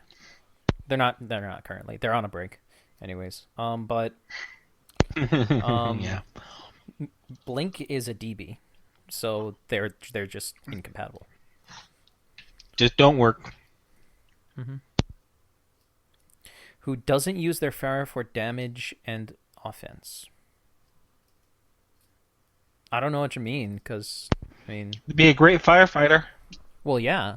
They are the best firefighters, I want to say. Yeah, they can put out fire and they can resist fire. They'd be amazing at it. Yeah. But you're ignoring, 80% of the other powers. Damn it, the ship is gone. Ship's not gone. Ship's just on a break. Yeah. It's just on a break. Medical fire. I think we've done that once. Yeah, last session. Now you've cauterized a few wounds with the Brewster powers. Yeah. In your campaign, do bullets... that actually reminds me, before I finish that, Tyne Pearson. You remember that? Tyne Pearson. Mm-hmm. In your campaign, do bullets bounce off vampires, or can they unsupify themselves? Rifles firing naval autocannon rounds, normal guys turn into pools of blood, chunks, and soup. I can answer this one. No. Well, I go with... I like the idea that Palladum originally came up with, which is... They don't just bounce off. Physical damage doesn't bounce off vampires like a super weapon, even if it doesn't hurt them. For example, if you shot them with a bullet or a crossbow that wasn't made out of wood, maybe it was like an iron or metal crossbow, and it beds in their head, they would just pull it out and the wound would heal instantaneously, or it wouldn't really hurt them all that much. Mm-hmm. Now, a huge caliber gun, I would play up the horror of it, which is it turns them into chunks, and the chunks immediately reassemble in every grisly, gory detail, and the vampire just gives a smile when it reassembles. Yeah. DBs from Orbit are like mutants, but she's a cat mutant. Yep. It's the same deal with, I think, Inferno, you used donkeys and horses? Yeah, that's a good idea. Yeah, donkeys and horses. Not only that, but above the mutants in Orbit lore is that before the Flash, before the rifts happened, and there was a lot of experimentation of human genetics up in Orbit, and really, interestingly enough, Blink actually has more in common with a house cat than with a human being. Also, Oh. Yarn. Like genetically it's- speaking. It's still spoiler territory, but is it okay if I actually say her age? Or do you want to keep that a secret? You can say her age. I don't care. All right. The reason why Blink and Tom are on a break right now is she just found out that Tom is 17. Blink is actually more along the lines of, 40. Because she was on Earth for 15 years. 15 years, yep. Yeah. After coming down from orbit, and she left orbit coming down to Earth when she was 25. So, she's 40. She's a cougar. Oh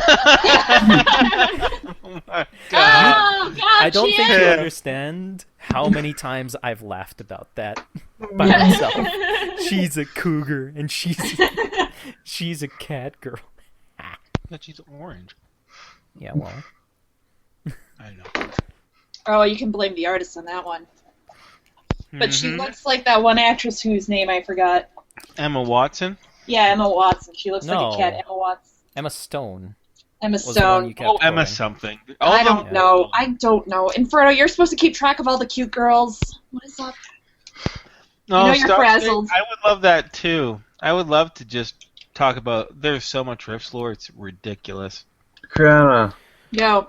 did you hear what I said while you were away? Clearly No, not. Piph. No, I did not. Sometimes she has that cord, the headless. Oh yeah, sorry. My Oh, that bad. broke. Oh, Okay. did it really? Wait, hold on. Amelia, what the fuck are you doing in here? Get out of here. What are you doing? Get out of here. To answer your question, Lucas, there are several different types of burster-like characters, psychic characters. There is one called a zapper or something like that that is electricity-based, but there is also one that is water-based in one of the rifters, if you want to take a look at that. I can't remember specifically which rifter. Might be around 12 or 13, but in there... What's he doing? Wait. Who is that? It's Amelia. She never comes into my room, but I fed Lena, and she found Lena's food. Oh. Oh, she's gonna I dance. haven't seen Devil Cat in ages. Mhm. I've only seen pictures of Amelia. Amelia. She's pretty chill. Oh, Thanks for proving me jeez. wrong, you stupid kid. Timing. Get out here, Amelia. Her little heart's just beating. Aw. Oh, you're fine. You're fine. You're fine. Get out. So, Criana, this is either news to you, or I'm disappointed in that you did not tell me that this was a thing. What did you say while I was gone? So, in the Tokyo School Life LP thing, Oh, God. That's Yeah. right. um, I will do those eventually. Continue. there. By the way, those were really fun. Love them. Oh, sorry. Yeah, we got to do that again. Agreed.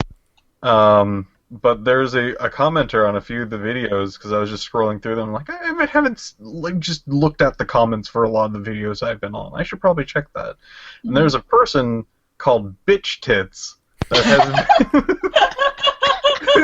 You obviously read my comments more than I read them. that has been like really liking me for some reason. Bitch. Bitch Tits, Oh, my God. It's spelled like my new...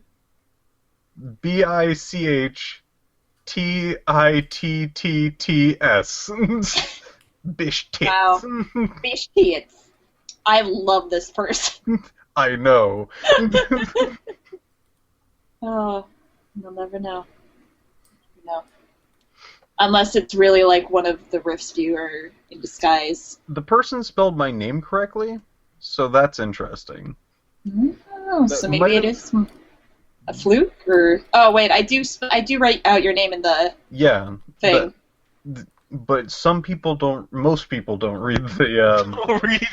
They don't read the descriptions. Yeah. It's the only thing I care about. Yeah, I know. It's literally the only thing that keeps me going in this world.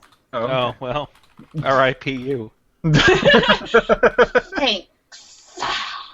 By the way, you guys didn't guess what I was eating. Oh, shit. It's too late. You can't hear what it sounds Ice like. cream! Yeah. It's not ice cream. Oh, I'm shit. eating ice cream. Oh. Oh, good. You did take my advice. Yeah. I feel a lot better, too. Yeah, I was gonna say that's all what I always do. Food just enlightens me. Yep. How many of us want to bet that Squee's taking a shit? I'm going to not bet on that. I'm not me neither. Because he really knows his body well if he knows it takes him exactly 10 minutes to make a poop. Yeah. Listen. 10 minutes. He did say something earlier about putting Mrs. Squee to sleep. Maybe there was some kind of thing that he needed to Do you have a night talk terror? to. No, maybe she's I sick. don't know. Maybe she's Oh, well now I feel bad. You should. I'll be right back. Okay. I'm just saying, like, it takes me way longer than 10 minutes for shit. sick. I don't need to know this. I'm just saying, like, if you're ever you're ever on like a weird like game show, and one of the questions is, how long does it take Criana to poop? You might know the answer. Shoot, I know this one. Piph, we might be roomies. Oh, yeah. Yeah, so Okay. you might be very Yeah, familiar with I'm my so body, I'm but- so jealous about that. God dang it! Well, Cool. What are we there'll doing? be other Gen Con, Gen Con, yeah. Oh, Yeah. yeah. but there'll be other, Cons. Yeah, I Yeah. know. I would have been able to freaking go though, if not for my job just going, "Hey, you're being dropped from 34 hours to 14 for no reason." well, you can't predict that. Yeah. I mean, Oh, I know it sucks. Oh, hey, Wow. Squee. Hey, Squee. How was your poop? I'll let you know when I take one. Uh, I thought you were taking a poop. I'm like, how does he know his body so well to know exactly how much time it would take? Listen, Oh, yeah. Look, I can gauge these. No, Whoa, and whoa, whoa. I'll be honest with you. 43. I'll be honest with you. I'm one of those guys though that like I'll take in something to read or watch or something, and I'll be like 30 minutes later. I'm like, I should probably get off the pot. Dude, me too. That's why I talked to Inferno one time. my That was God. really funny. No, but we didn't like talk on mic. That would be creepy. No. Right. Every now and then you would hear, "Hang on, Inferno." I would have hung up after Eat the some second fiber. one. I'm Jeez. surprised you stayed. Listen, I'm trying. You just hear Some of like us. porcelain breaking. Like, good God. So, But to finish off what I was saying before, at the very least, I got this new sick computer that can stream like nobody's business. So that's great. Yeah, there you go. And that is awesome. that is the silver lining. So, back to the game. Yeah. Back to the game. I'm regenerated. I stopped psyching myself out. So let's continue. So the next scene I have in mind is the actual dinner with that medical supplier contact, who I will repeat is an individual named Phineas, at a restaurant called the Harlequin's Jewel. Now, his original client that he was supposed to meet with, friends and clients of his, which is why there is such a wide table reserved, was, like I said, over 12 people. So this does not have to be whatsoever just a scene with Al and this individual. It can be, but I want to say that, I mean, you guys do need to eat, right? Which and you guys could have gotten food some other places, but I would like to say this next scene is welcoming of all PCs. I'll be there. Okay, great. Patrick would question what the who would we be eating with? Al would tell him, and correct me if I'm wrong, Inferno, but a influential person who runs a medical business, so a business that handles medical supplies. Very, very close. An individual who helps procure supplies for medical facilities for hospitals. Right. Oh, okay. Yeah. So Al would basically say just that, and he would say, "I'm thinking about trying to establish a reliable place to buy medical supplies. They can be hard to come by, and quite honestly, I would like to be able to keep the.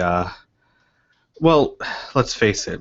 On more than one occasion, we've come across multiple people who needed help, and I've run short on supplies before. I'd like to keep the behemoth very well stocked, and this is the easiest way to do it. Okay. Mila, you gonna come along? Check out a new place? Mila would only go if Patrick goes. She does not look like she's interested in whatever Al just said. Patrick would go, I guess, for a small inside look, mostly because it's eating out. He's interested in other cuisines. Yeah, Al would mention that there would be free food. He'd definitely be in then. Alright, I'm in. I'll You bite. had me at free. Thinking to himself, he's not sure who's paying, but I suppose he'll pay if nothing else. So. Okay. Wonderful. So once again, this is still only your second day. Like I said, the meeting, the appointment, the dinner is for 7 o'clock in the evening. But I think it's fair to say that you guys would, since you're not very accustomed to the city, would probably leave a little bit earlier. You do have that fancy holographic map which assists you, and sure enough, searching for the Harlequin's jewel, you do find, oddly enough, that it is in a more residential area. There is some light businesses in addition, but it's actually squarely on our little map here, actually squarely in an area that's in between the western and southern districts of Tolkien. It's not out in the boonies, but just not in the main concentration of commercial traffic. Thankfully for you, the ley lines that run north to south allow you to get very, very close to where this restaurant is. And you only need to park it outside a beautifully manicured park, a parking lot outside of a park. And it is merely 2 blocks away as far as walking goes. The Harlequin's Jewel is a completely spherical, well, not spherical building, but it is a building with no angular walls. It is an entire circle that seems to be encased. The lower half of it is made out of this very, very light green stone.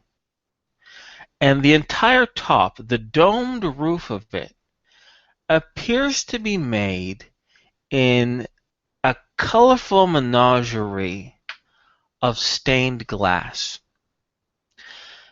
And as the sun sets in the evening, as it dips a little bit in the sky, it still casts a significant amount of light. But you can see, even as the evening goes on, and things get darker and darker, that the very, very tip of the dome, an artificial light, a daub shows up, says, "Hey, what's up?" No, a globe. What are you? I'm a daub. I'm awesome. No, Tiny Rat's friend. a globe of daylight, not a daub of glay light or gay light. Hey, hi. All right, Inferno, fucking focus. A globe of daylight hovers over top the domed roof. The entrance is a single beautiful oval door that is a silvery white in color with a brass knob in the center of it. Al, I believe we talked when you were back in New Laszlo, and you were talking about, reading a few things in the library and how you got some preconceived notions of how elves are supposed to be. One of the inspirations was actually, oddly enough, now that we're in Tolkien, J.R.R. Tolkien's Lord of the Rings books. Does that sound familiar to you? It was a huge inspiration, yes. Okay. So due to that knowledge and the reading of those books, you find an uncanny resemblance that the door of this establishment is, well, if a hobbit's had a door, it'd be really close to that.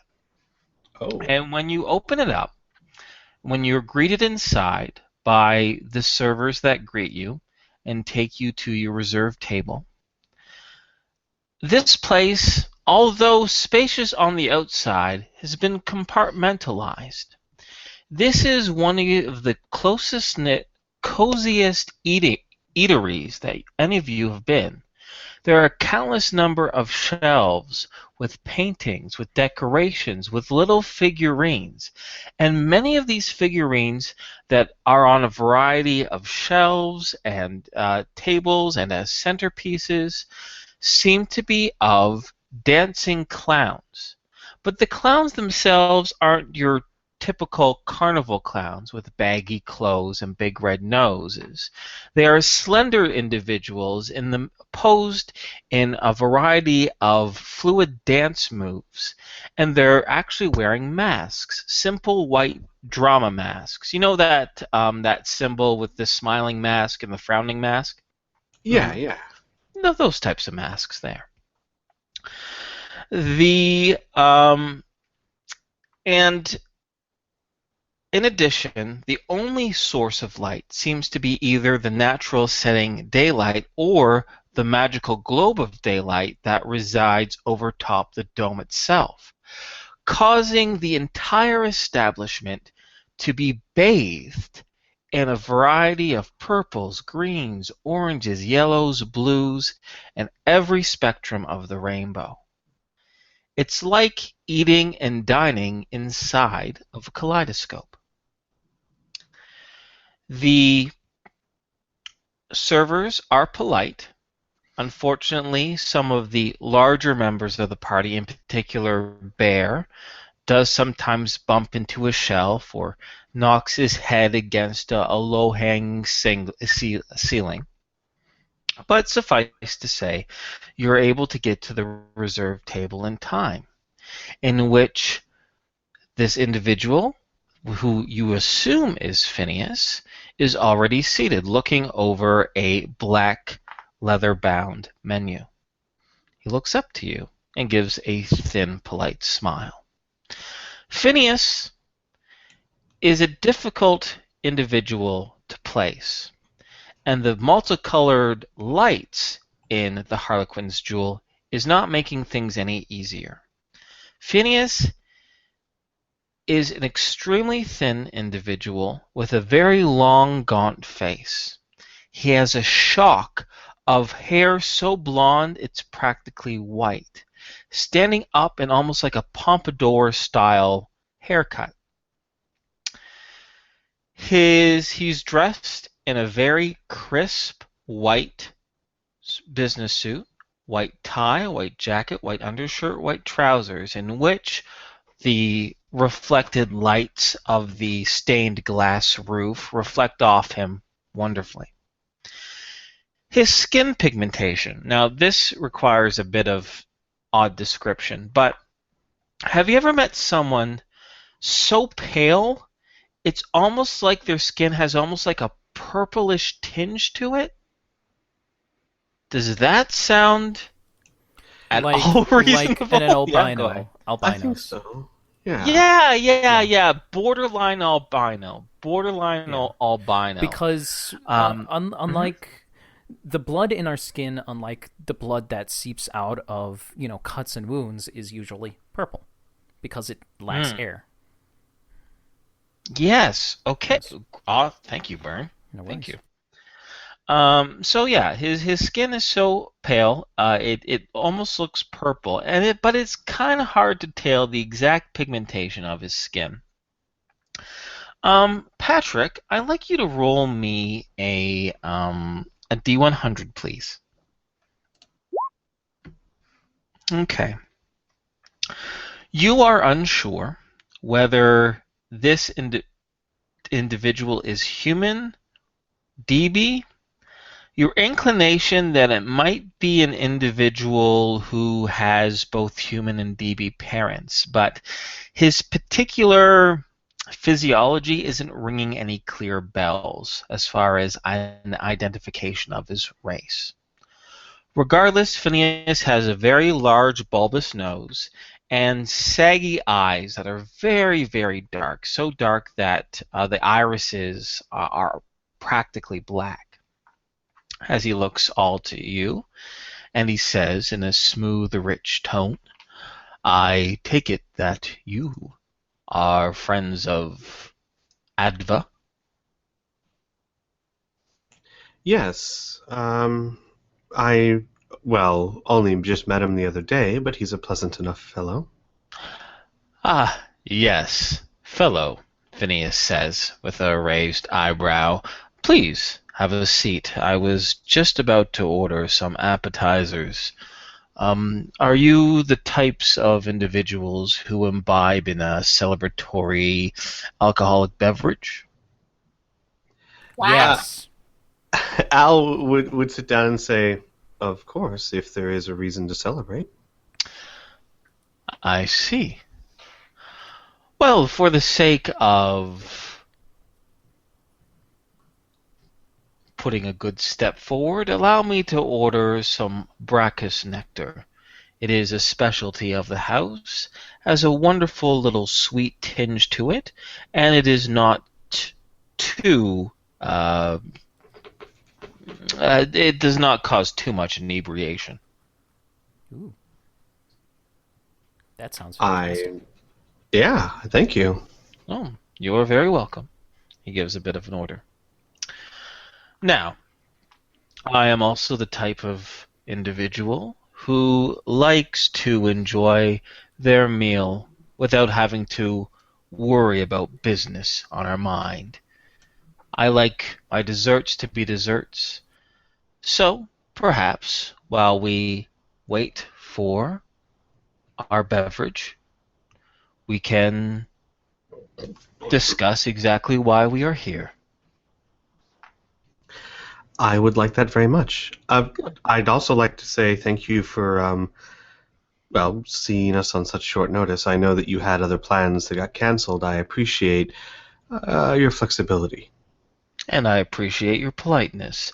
It is good to deal with individuals who know how to talk with one another." Adva mentioned that you were travelers, frontiers people, and I must admit I was trepidatious of such things, but you all seem clean, calm, collected, and well-spoken. I can certainly understand your hesitation. Yes. Mila begins to open her mouth unless someone stops her. Al wouldn't have been paying attention. Bear leaps across the table. No! I guess no one's stopping you. All right. Nope. Yeah, we all talk real nice. He gives a bit of a nod as he looks over to Mila. Hi. He looks, he scans all of you and sees, and then turns back to Al, and he says, "So, Adva mentioned that perhaps we could come to some sort of arrangement. You were looking for supplies, yes?" Yes. Actually, I came to him looking for medical equipment for trauma and emergencies. It occurred to me that in a city like this, when you are very limited in what you can take, if I ever ran into trouble, I was very under-equipped. He showed me an interesting little device of his that he's created that helps stop bleeding, and I was looking for just those kind of things. But he happened to mention you, and that played into another interest I have. "Please enlighten me in your interests." And at this point, sure enough, a waiter, a young man, little spry fellow comes on by, and in his hands are these beautiful long flutes. Flutes? No, not like what Lucas has. The type of wine glass that is really long. Yeah, those really long wine glasses, Inferno. He brings these very, very long wine glasses, and he presses them each in one of you, and sure enough, he returns with something that looks like liquid in like a big glass vase. It is this dark orange color. As Phineas and Al speak, he pours each of you a fresh glass and leaves the half-empty bottle in the center of the table. Phineas turns to Al and says, "So, what is this other area of interest of yours that you mentioned?" Well, as you said before, we are frontiersmen. We travel a lot.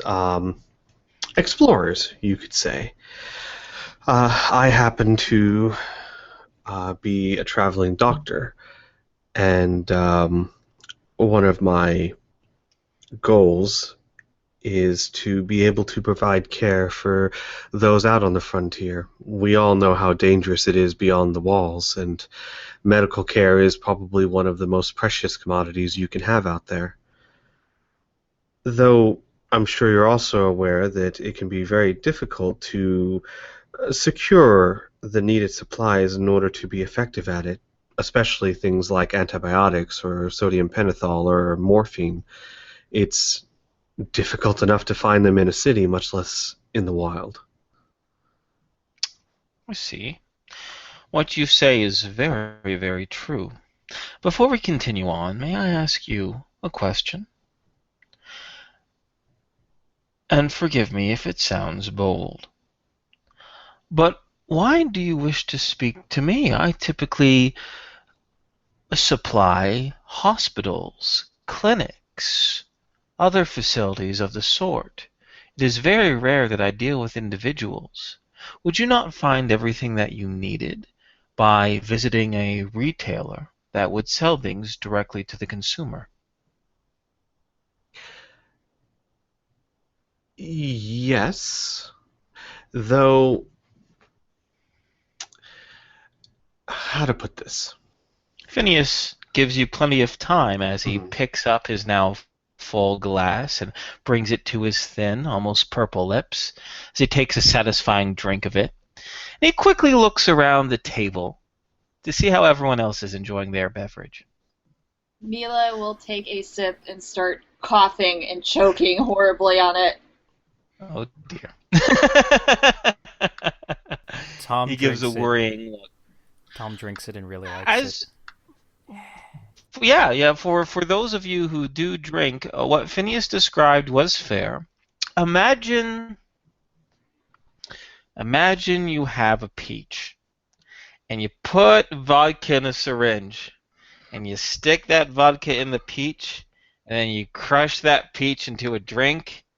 That's what this is. Ooh, yummy.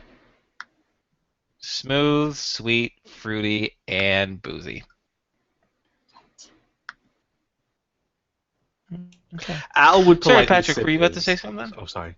Mm-hmm. Just with a quick note, Patrick will not partake in the beverage. Me imbibing? That is, Okay. Not a problem. Al, do you still need a few more minutes? Because I No, I'm actually good. have a few more things to describe. Oh, you're good? Okay, please Oh, continue. no, you go. No, by all means, I'd love more descriptions. Those are always good. Okay. Well, I'm going to do one of two things. During this conversation, because it sounds like it'll be a few minutes, the waiter will come around to take food orders. And as we normally role play this, I give you guys a selection of dishes. Is that something that you guys be interested in doing right now for the sake of stuff, or do you want to pass on it? Yeah, let's do it. Sure. Yes. Okay, all right. Then just give me a moment as I bring up my... I was going to say my thingy, but that's something completely different. Heyo! It's already brought up. But Inferno, it's too soon. I move fast, baby. No, I just kept bringing my notes. Give me a Don't moment. go too fast. I'm just my God. imagining him with really big eyelashes. Oh boy. Wrong roleplay. Wrong roleplay. Oh, God. What do you talk about in your free time? You should check out Three Galaxies more often. Oh, if that's what it entails, I think I'll pass. No, actually, yeah, I wouldn't be surprised at all if Lucas did something like that. No, you did that once, which was a start. Go ahead, Inferno. No. Finish your sentence. It's okay. There was one time Squee were just like, when there was one sex scene that Squee was just like, you know what, let's just skip the role play, and I'm like, all right, just normal sex, got it.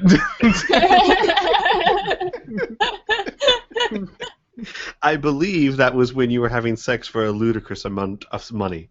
Yes, I was the manliest whore. Oh, very nice. All right. So the menu, there are several items, and I will gladly repeat this if necessary. The first is beef, marinated with ginger and cinnamon. The second is pork knuckle, which is roasted in a local beer. The third is called spicy hellhound claws. And in parentheses, it says, does not contain actual hellhound, in which it is described to be a rare type of pepper that is extremely spicy, but is a gourmand. There is dragon, turtle, and garlic stew. Once again, it is not a real dragon, just a species of turtle called the dragon turtle. For more of a lighter appetizer dish, there's cheese rolls that have a filling of nuts, honey, and vegetables. And finally, the special of this evening is stuffed mushrooms that have some thyme and cream cheese in it. I would like the meaty one. Thank you. The meaty one? Yeah, the meaty one. Okay. All right, ma'am. All right. The waiter kind of frowns, and he looks like he wants to ask a follow-up question, but Mila's confidence face makes him read it.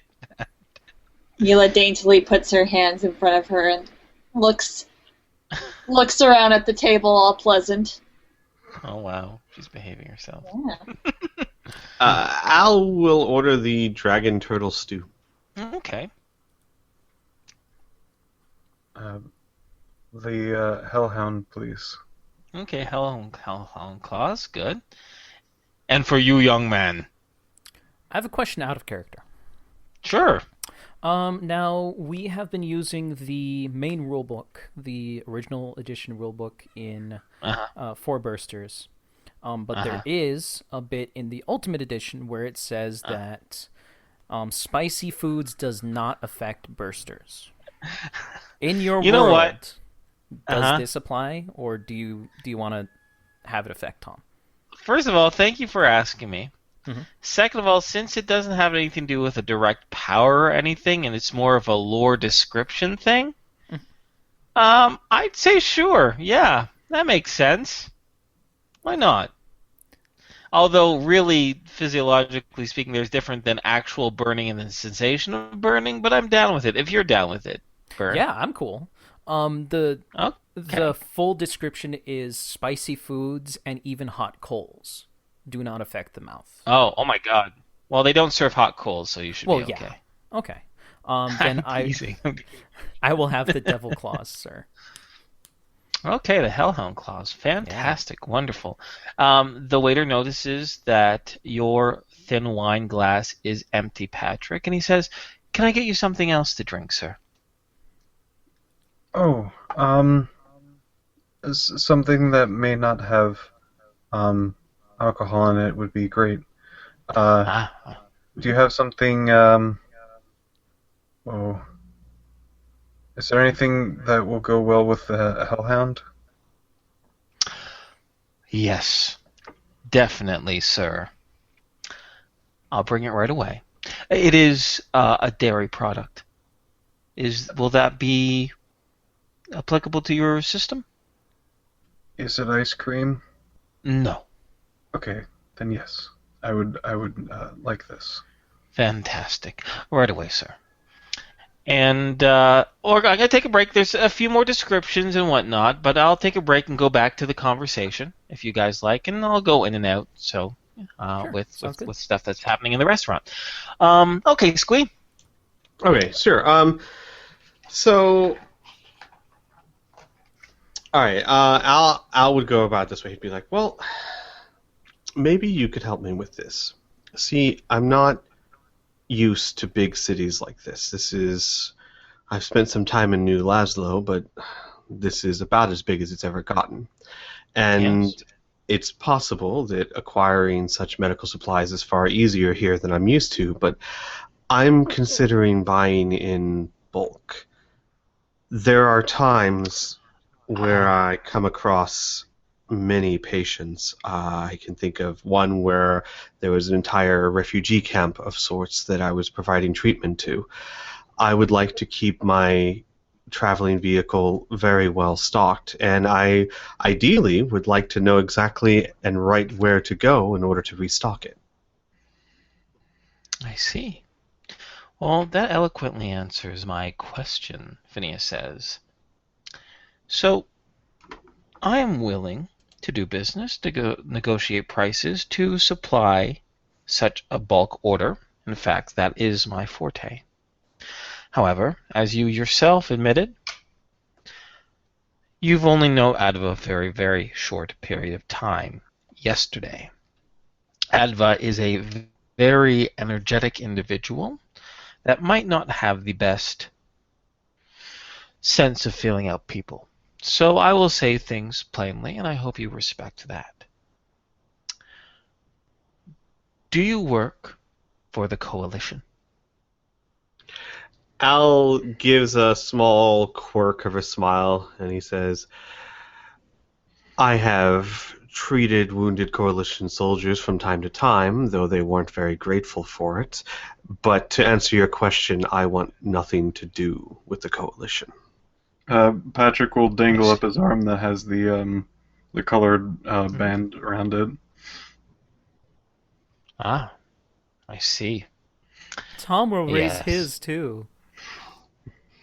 And by the looks of everyone here around this table, it looks like the Coalition would want nothing to do with you. Do you act for any criminal enterprise? No, we are freelancers. Good. Then I will say this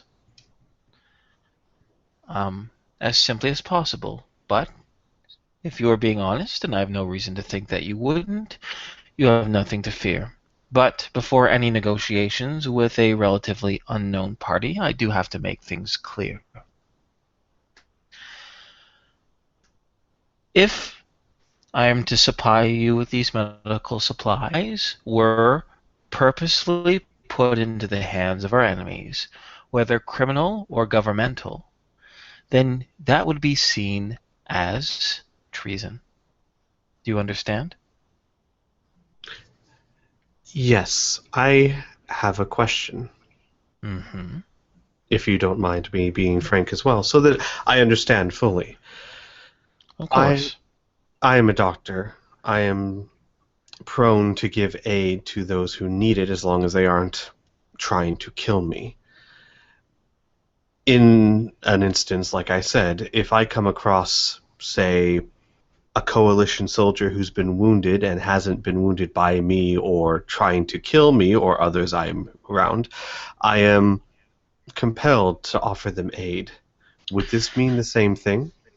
Phineas would raise both his hands, his thin fingers, and his fingernails that are a deeper purple. Shakes his head and he says, I am not interested, nor is the city of Tolkien interested in regulating the individual actions of medics, healers, and doctors. That is not what I speak of. I am speaking of selling our goods.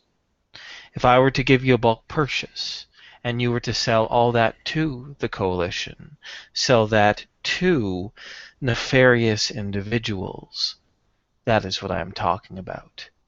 I am making sure that you are not a go-between between those agencies. You understand? You said it yourself. Medical knowledge and medical supplies are some of the most precious things, especially in the darkness that surrounds Tolkien, that surrounds this entire world. Tolkien must protect what it manufactures and must make sure it does not fall into the wrong hands. That's a You fair want to answer. treat if you have your own code to treat any who is sick, we will have no problems with that. Nor would we be able, often, to tell you the truth, to even monitor you. We have much bigger things to worry about. But I do want you to know that if the things I do sell, much of the equipment itself, especially the physical stuff, does have ways of tracking it. So, shall we continue Yes. our business? Absolutely. It's a fair request and certainly one I can live by. So, Patrick, the waiter comes back and gives you a small jug. It almost is like the little cream jug of liquid to pour into a small squat glass they offers, and he explains that it is goat's milk, that it goes extremely well with the hellhound claws, and it will take off a significant amount of the bite. Okay. Thank you. Okay. No problem. So, Squee, just so the rest of this little conversation isn't mired in a ton of details, can we say that just before and just as the food is being served, Al, being the most medically knowledgeable, and Phineas, being the supplier, would exchange exactly what you were looking for, numbers of supplies and negotiating price? Sure, absolutely. Okay. So, I will make this a little bit more rooted. Because do you know exactly what Al's looking for or not really? I have a few specifics, Yeah. but we can generalize the majority of it. The idea That's what I'm going thinking. for- That's what I'm hoping. Yeah, the idea I'm going for is spending enough money so that the behemoth's been stocked, but the behemoth has been stocked to treat our party. Mm-hmm.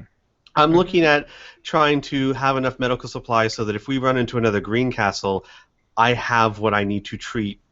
Dozens. The idea would be to have the ability to run a clinic if necessary. Okay. The only specifics that I think that I would want to, as a player, get into is, of course, things like morphine, antibiotics, which would be very, very useful. But he would also request, sodium pentothal, which is a fast-acting general anesthetic. Okay. And also truth serum. Haha. Shish. We're not focusing on that over there. It's a fast-acting anesthetic. I was about to say. No, I that wasn't in. I knew what it was. Yeah. Wait till see if someone else is going to say something like that. This can all be supplied. But to tell you the truth, Squee, I wouldn't mind if during this week we don't need to hammer out every single thing, Absolutely, right? yeah. But for us to, I don't want to spend the next 20 minutes haggling over all I know is that this is definitely going to be within your budget, right? So let's save those mundane things for maybe out of session. Is that cool with everybody? Yeah, no, absolutely. Okay. The only thing I would ask, and I can just do this narratively, is how I'm losing my ability to speak. Does he only operate within Tolkien? Does he have other? Does he make deliveries or something like that? He does not make deliveries. He does only operate in Tolkien. Okay.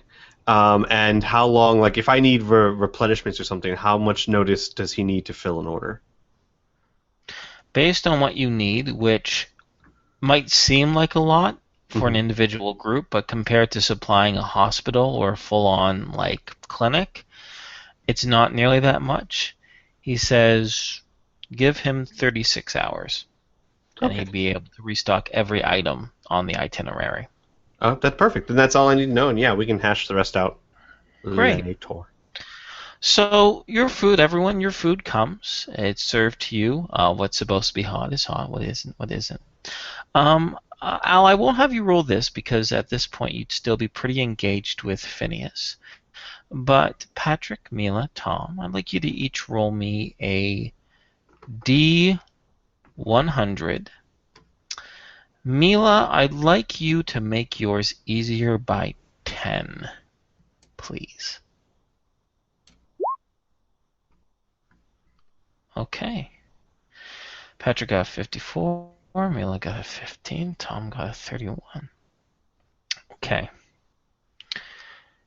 Mila and Tom, you're the first to notice, but a few minutes later, Patrick, you'll notice this bit of movement as well.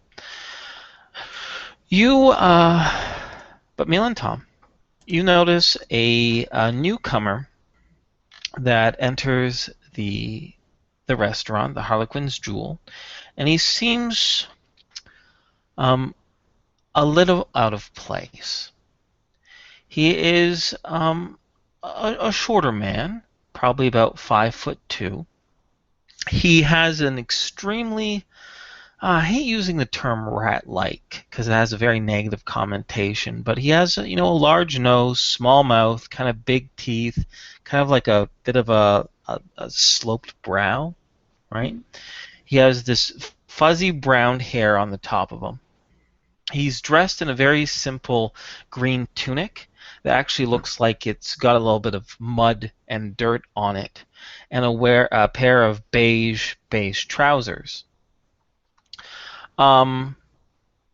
He moves to the receptionist and has a quick conversation with her.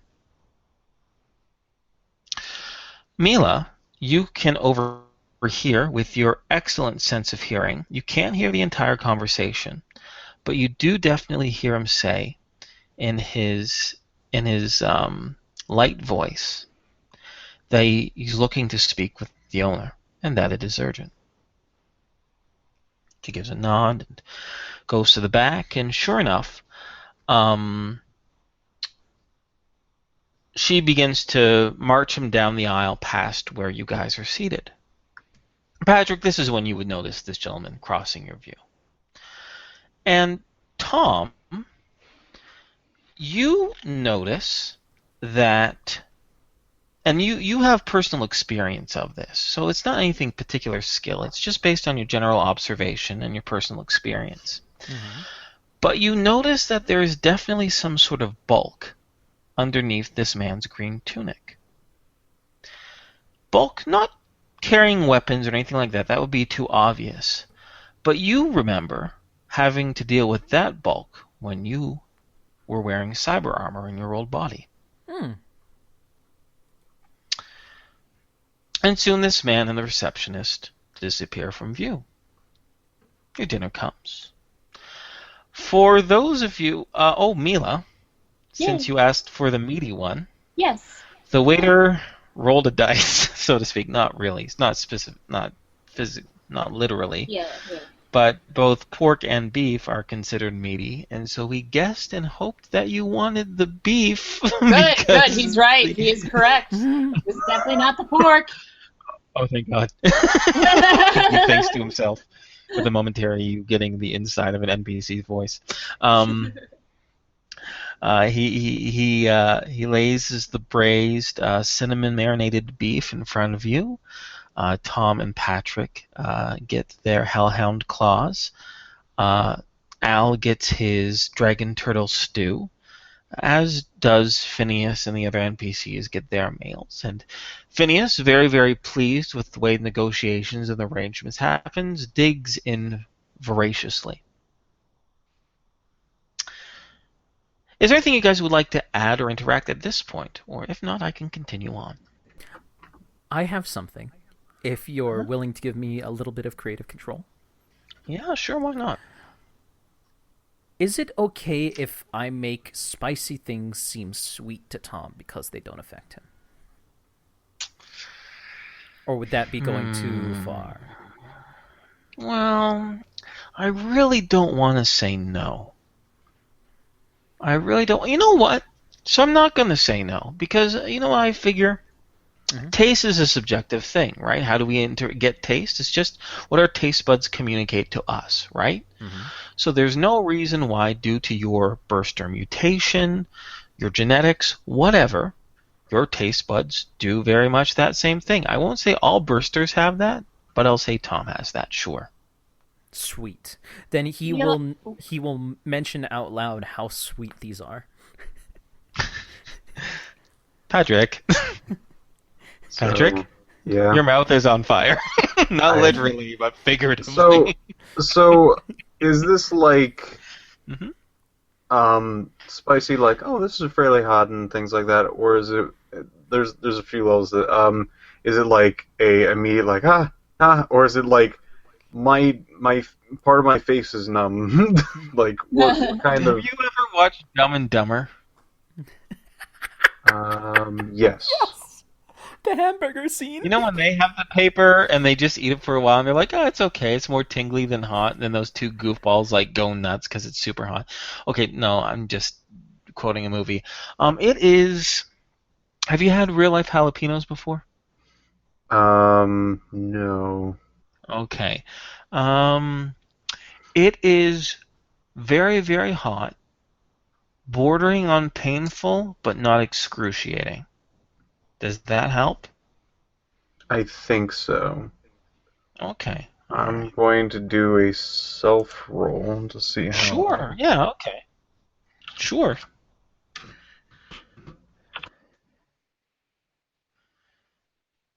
It'll look weird. Just bear with me. That's fine. You Patrick, failed to parry against the claw.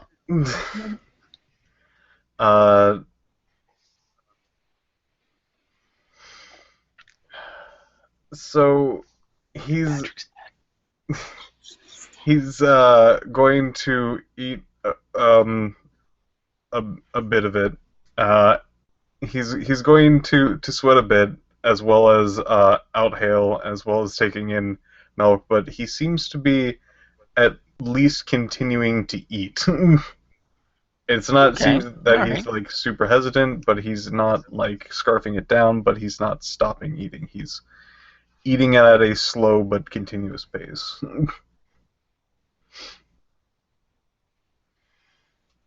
Sorry, Tom was saying aloud how sweet everything tastes. Was that right? Yeah. This is very sweet. I mean, it's almost like chocolate. It's great. See. Yeah. In the midst. Oh, go ahead. So, can Mila excuse herself from and say she's going to the powder room Sure. and sneak after the guy that just walked by? Yeah, because she's bored as hell. All right, sure. Yeah, no, definitely. Everyone, Mila excuses herself to go powder her nose. Mm-hmm. And honestly, Mila, I mean, there's no need for a prowl check or anything like that. Both the receptionist and the man in the green tunic are not being overly suspicious in this crowded, cramped restaurant, so you're able to follow them pretty quickly. In fact, her head, she's. Oh, Mhm. I was just going to say, in Mila's head, she's playing her own like espionage music. Yep, basically. So you wind through the small hallway connecting where all the tables are and the booths are, kind of cuts off to an L towards the kitchen and where the bathrooms actually are. And it is just outside the kitchen doors where a big burly man who was clearly some sort of DB, who has a pink, bulgy muscles and this very squished-in face is introduced to this man in green. And due to your slyness, at this point, what would Mila do to kind of remain unnoticed? So they like turn down a long hallway, or what was... Yeah. Sorry, you turn down the edge of a hallway. Let me describe this a little bit more. To the left of the hallway is the kitchen doors in which staff are going in and out of. Further down the hallway are the bathrooms, both, for lack of a better word, kind of general use bathrooms. And right directly off to the right of you is a series of 4 booths. 3 of them are occupied. One of them is currently empty. That is being bussed right now. And where are the people located? Here, you know what? Let's make things a little bit easier. Let me give you a visual. Yeah, I always need a visual because I'm not visual? so good. Oh, Yeah, don't worry about it.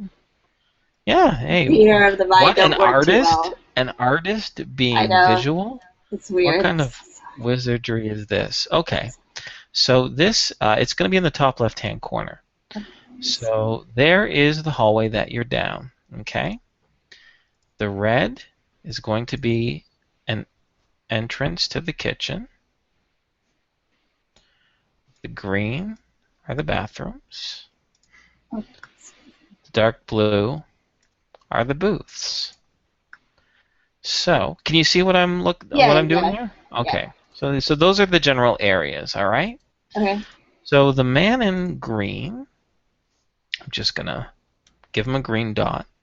He's right there. Okay. Okay. The server and the owner, which are in orange, are right here. And there. Okay. The individuals in the booths are here. This is the empty booth. And you can be anywhere like here downwards. Okay. Does that help? Yeah. Mila will probably, since there's people here, she'll kind of be looking and she'll see the empty table. And there's someone busting it right now?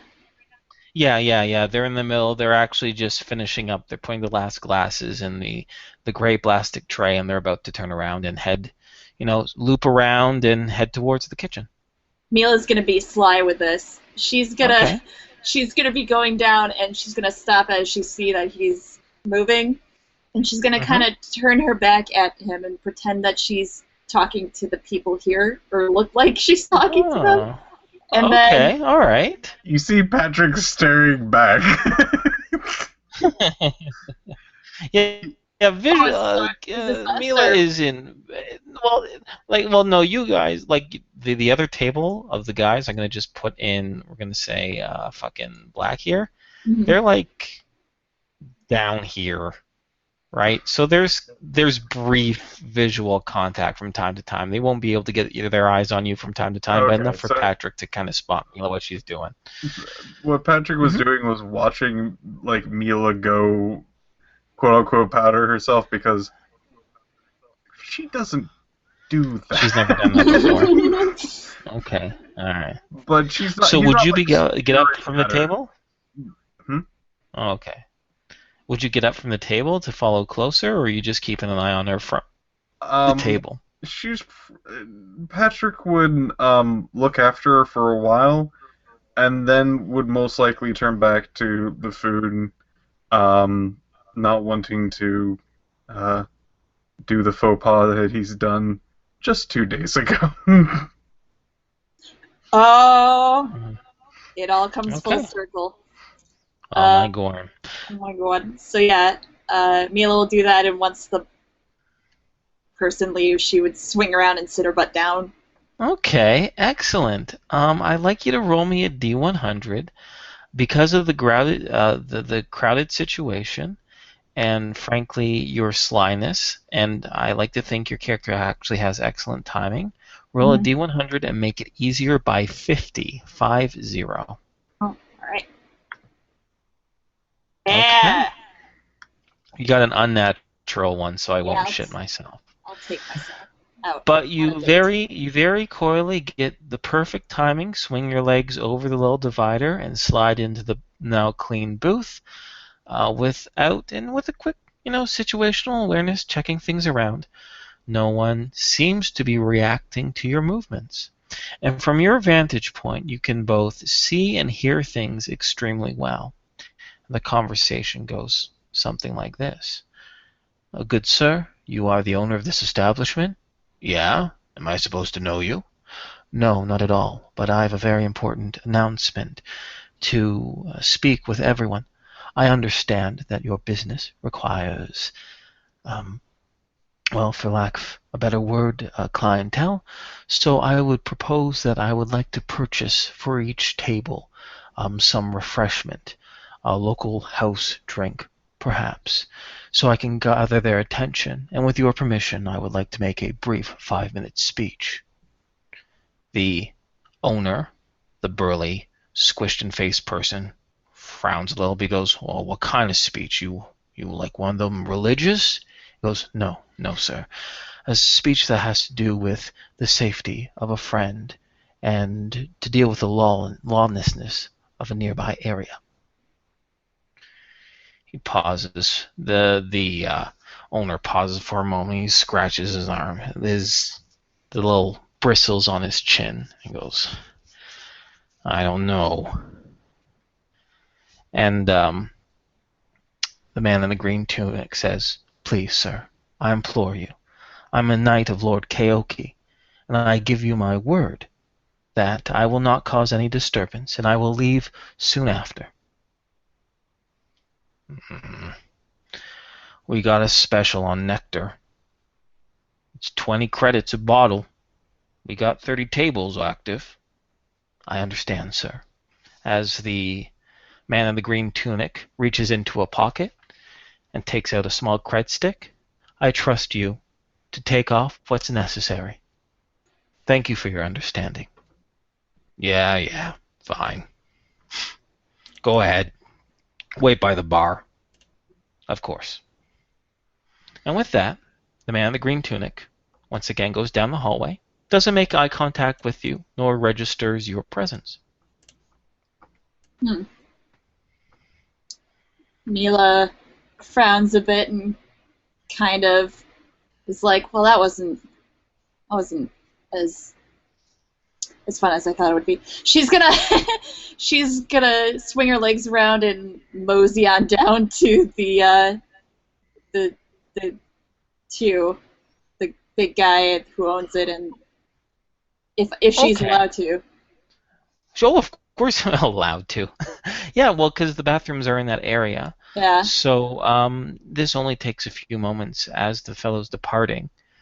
And actually, as you go towards there, you see the big burly guy look to the receptionist, and he goes, what the hell was he talking about? Some lord.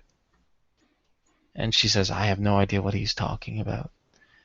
And he goes, get Barry.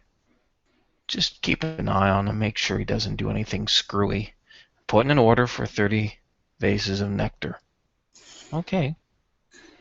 By this point, you're very, very near to them. I was going to say, as soon as he says, what is this about a lord, like he doesn't know, Mila's going to swing around and start following the green guy again. Okay. Because she's curious about this lord. Okay. You're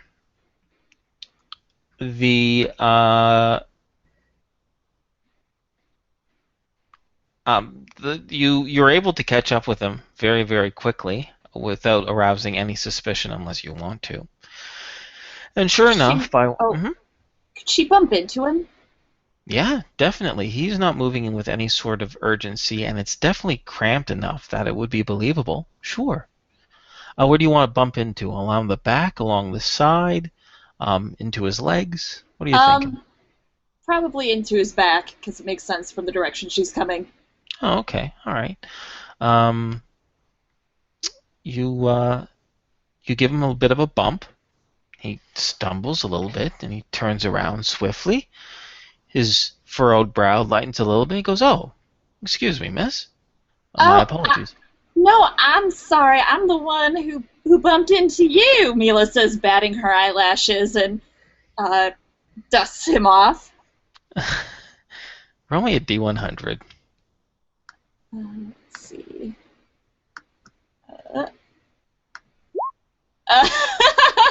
Mila's the worst. You can feel underneath his tunic, and even when you bumped into him, something hard and metal underneath his skin. And he brings up a hand to gently press against your wrist that is, running up again. Goes, "It's not necessary whatsoever, miss. Apology accepted." And the short green tunic man resumes to head towards the bar and sits himself down on a nearby stool. Mila will follow suit, and is there a stool open next to him? Yes. Okay, cool.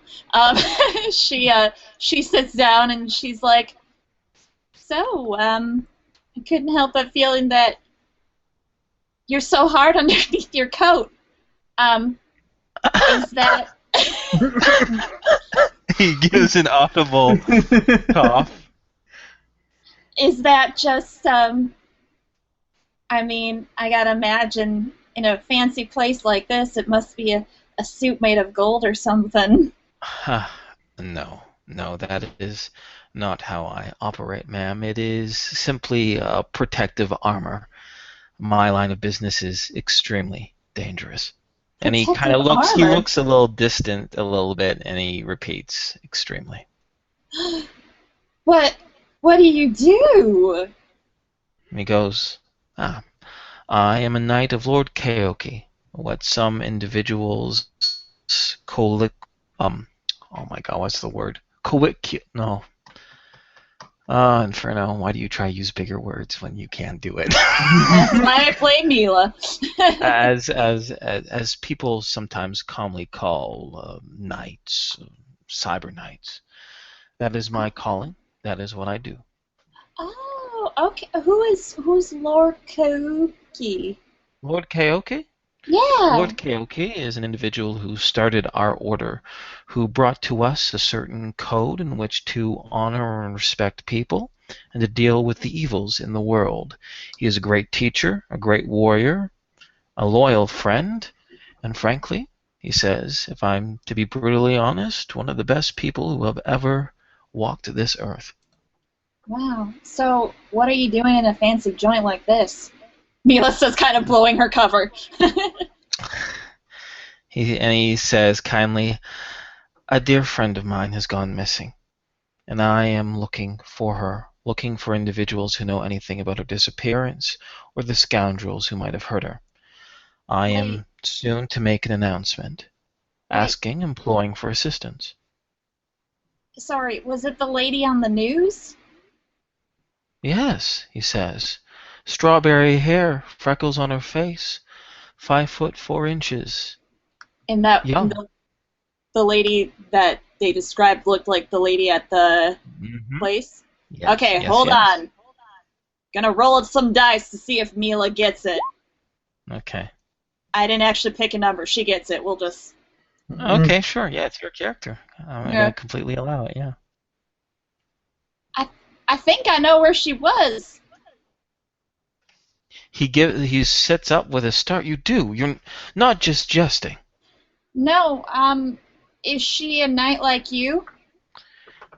No. She is just a friend of mine, a new friend, one that had a problem that I attempted to solve and things did not go well.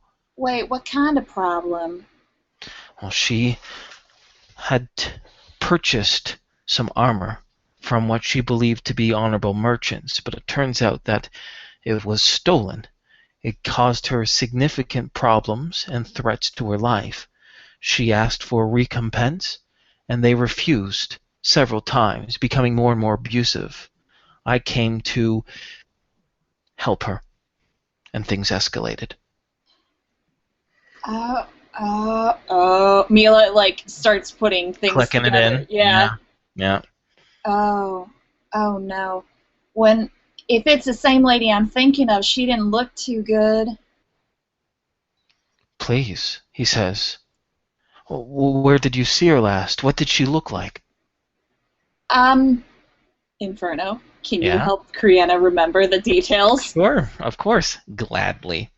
You last saw her when she was being dragged into that old furniture warehouse. Moving Right. warehouse, which is relatively nearby, actually, in the eastern end of the city. Okay. Yeah, she was there was the guy who only had one hand, and then there was the unconscious one with the bruises all over her face. She was the unconscious one with the bruises all over her face. Okay. And it's up to you whether Mila remembers or not, because she remembers one news report. She remembers the other one, that furniture place burned down last night. Oh. Okay. Mm-hmm. Well then, I don't know if she'll remember that, but if she says, she'll probably mention it. So okay. She'll say, yeah, she didn't look too good, and my friend tried fixing her right up, but we left because I don't remember why we left. It was dangerous there, and then it was at this warehouse or something on the east side, and Mila looks like she's actually about to start crying. Oh, gee, I'm so sorry. I didn't know. She didn't look too good. And he is clearly agitated, excited, and extremely worried. And he brings a hand over top yours and he says, "It's all right. Calm down. There is no need to be concerned. I'm a friend. I will not be angry. Please, when you are ready, tell me all the details. In particular, this friend of yours, where she might be, the address of this warehouse, and exactly what she looked like, and if there was anyone else around the area." Mila will give all of the details. Except for the gunshots, because she was told that, well, no, she said everyone heard it, so she'll probably mention the gunshot, because that's right. Didn't Blink say that, like, oh, everyone heard it? Oh, yeah. in fact, I remember Mila saying, "Are we gonna do something? Because we usually do something when that happens." Yeah. Oh yeah. So yeah, she'll probably be like. My only question is that, like, I'm confident that Mila will be able to give details about the individuals who were there, generally what happened. Would Mila have the interest in saying, like, oh yeah, and we were dealing with them for an arrangement or something like that, or would she just kind of give? She wouldn't really register that they were there for an arrangement. She doesn't really know why they were there. Just that they were. Okay, so it's really just spewing a bunch of facts for him. Yeah. I'm gonna take, because this will probably take a few minutes, and this fellow, this Edmund, is listening with complete and utter intensity. From the table, while you guys are eating, especially Patrick, since you've been keeping an eye on Mila, because she doesn't usually powder her nose, you saw her kind of slip around the corner and come back and bump into this fellow in the green tunic, but nothing happened, and they both sit down at the bar. And currently, I'm going to say all the characters would register that her and this man seem to be having a very deep conversation. And as it goes on, the man looks both angrier and sadder the further it continues. Mila will full start on crying too as she's remembering. She's not a good memory. And near the end, you hear her. We probably want to get to, like, the gunshot point, right? Yeah. Yeah.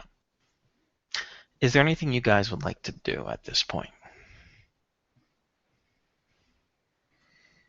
No.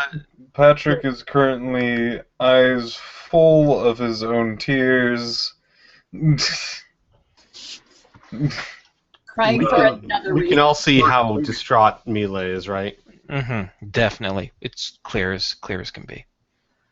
Al would then probably try and excuse himself from Starts with an F. I forgot his name. Phineas. Phineas. Thank you. Hmm. He'd say, would you excuse me for a moment? Of course. Of course. And then he would go over to Mila and say, Mila, are you okay? Mila will turn to him and say, "Oh, Al, you tried to help her, didn't you? Tried to help who? The lady. The lady with the bad..." And Mila will kind of motion to her face and... Oh, Al's face will grow dark. Yes. Go ahead. He'll say, I tried to help her. Yes, Mila. This is her friend. The sad-faced individual in the green tunic, the short man, says, Edmund Bess. Her name was Michelle. She was my friend. Your companion here has told me everything. I think we should talk privately, away from this busyness. I agree. Would you mind giving me a moment to finish my business? He looks at you, and his saddened eyes grow sharp for a moment, and he says, yes, please continue on your business. Al would nod and then go back to Phineas and say, something has come up. My companion's not feeling well. Was there anything else that you needed from me at the moment? No, not at all. Soon, actually in between this little sentence here, another vase of that orange nectar alcoholic beverage slides on the table. And Phineas looks to the waiter and he says, I didn't order that. He goes, I understand. Compliments. He goes, oh. He looks over to Al and he says, I appreciate the gesture. Yes, our business is concluded. You have my contact information and the address of my business. We will round up any final details and you'll be able to pick up your supplies at your earliest convenience. In the back of his mind, Al registers I didn't order that, but whatever, I'll go with it. And Al nods and says, thank you. Have a pleasant evening. You as well. Fantastic. I have to say this is the first time I've actually done any sort of business dealings with your kind, and although it is completely ignorant to stereotype, I must say if you are an example of your entire species, there is no surprise why elves are held in such high regard. Well, I certainly might be. What a flaccid answer. Wow. Wow. Phineas gives a small confused look, but he's very happy with his new bottle of nectar wine. Al nods, and then he will turn to Patrick and Tom and say, we should talk to Mila and her new friend. Mila got another friend. God damn Alicia, it. We can't Alicia bring more says she people on the ship. Alicia kind of pats Tom. She's sitting next to Tom. She pats him on the shoulder and she says, she looks pretty upset. This is pretty serious, isn't it? Wait, she does? Yes. And Tom's going to turn around?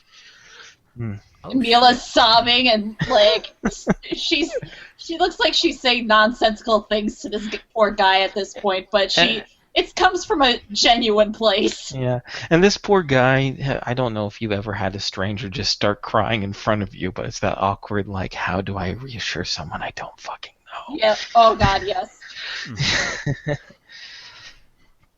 And Al would say, so shall we? And he'll kind of like step back and motion. Yeah. With the now reddened eyes and constantly blinking to get tears out of his eyes, he's going to bring his goat milk pitcher and small cup with him. Okay. Do you still have any of the... Did you finish all of your Your fingers? A good majority of it is done. But there's still some? There's still some there. Okay, Tom's going to put the rest of Patrick's on his plate and take it with him. Okay. You can't take the plate with you, but they'll give you a little doggy bag. Sir, that's our... No, aren't we Sir, just please. going to another table? I don't know. I don't think... Well, here's the thing. If you go to another table, then you can take it with you. If you go outside, then you'll get a doggy Oh, no, bag. no. If we're going to another table, which I thought that's what the whole party Well, he was just doing. said somewhere in private. You don't know where that is. Oh, okay. Right. Then I'll take them all to go. Once I hear that it is in a different place, Patrick is going to pour a full glass, chug it, pull for a glass, chug it. And it's all gone. You drank it all. Pants a Gonna few have times for hellacious air, shits. Mm-hmm. and then nods to himself a bit, sniffs, and then joins the rest. Mm-hmm. With that, Al would go back to Mila and her new friend and say, "So, about that conversation." Yes. I have learned, in my limited experience, that open air is good for conversation, for both security and to calm down emotions. And he looks over to Mila. Perhaps we can step outside, have a small walk and converse.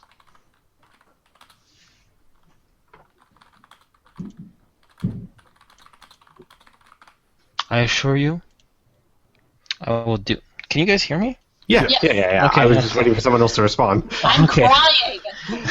Patrick's He goes- crying. He goes, I understand this is very, very serious. I assure you, I'm not looking for any accusations, and this is an opportunity to do the right thing. We're not the bad guys, are we? No. We're not the Let's- bad guys, Mila, but yes, let's have a walk. Patrick is going to say probably a little bit too loud, I've seen bad guys, we're not the bad guys. Thinks about the Baron, thinks about Nathan, thinks about like the millions of demons that have tried to kill you. Yeah. Okay. So here's the thing. The potential for this conversation up ahead has the potential of going a little bit longer than our current about 10 minutes or so. I know, Squee, you do have to work tomorrow, right? Yeah. Yeah. So in response, just in a bit of respect, before we start a whole new conversation, since if it's okay, maybe we can start that next scene at the beginning of next session, if that's okay by you guys. I think so. Yeah, that's a good Yeah. idea. Well, All right, seeing as how next session's going to be this Sunday. Oh yeah, it's gonna be Yeah. pretty quick. So Yeah. it's not Yeah. it's not that big of a wait. Yeah, it's like 3 days. Yeah. Yeah. So Sweet. Q and N? What does N mean for? What does N mean for? Questions and nothing. We're going offline. Okay, Oh my boss. god. Yeah. Oh my god. Can you imagine if it's questions and nothing? Someone asks a question and it's just dead silence. The stream's dead. I love it. Yeah, how do you guys feel about the... No. Actually, No. we do have a couple minutes. Sure, go nuts. Drill me. Or whoever might have questions. Mm-hmm.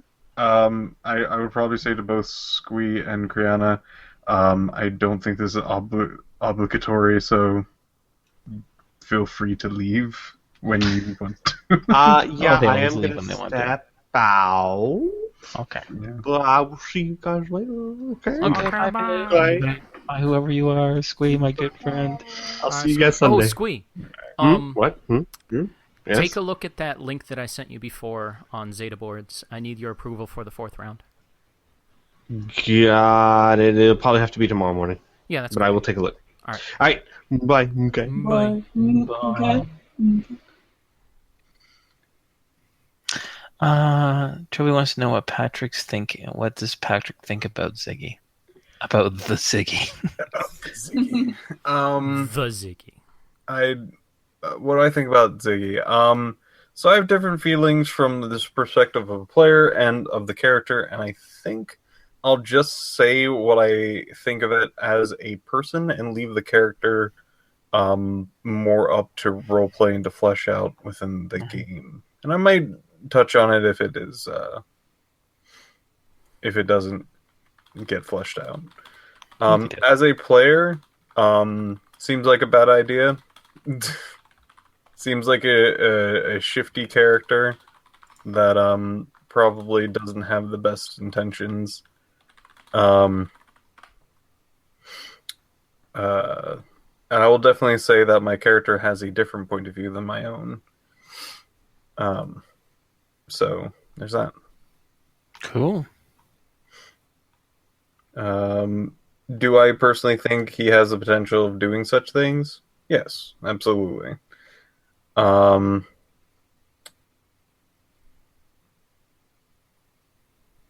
Other than that, I really can't say because just kind of met the guy. The personality's not quite Fleshed out, or understood.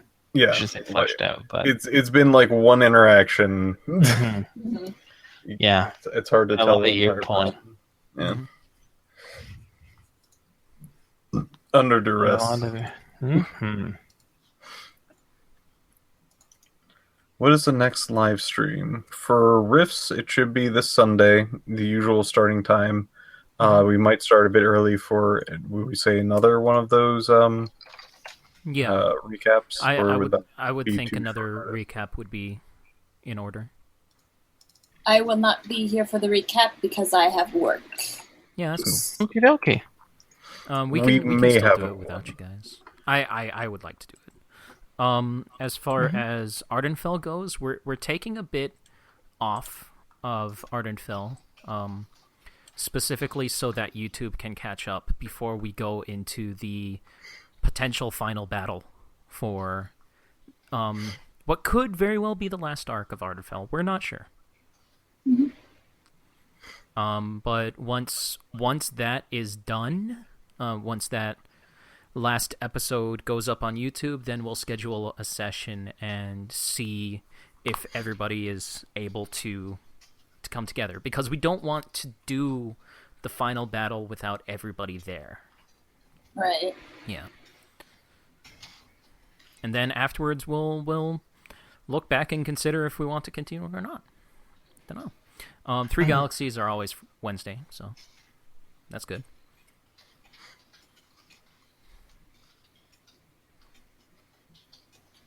I'm getting sleepy. I'm gonna duck out. All right, Okay, take care. have a good Bye, night, guys. See you guys later. Bye. Bye. Okay.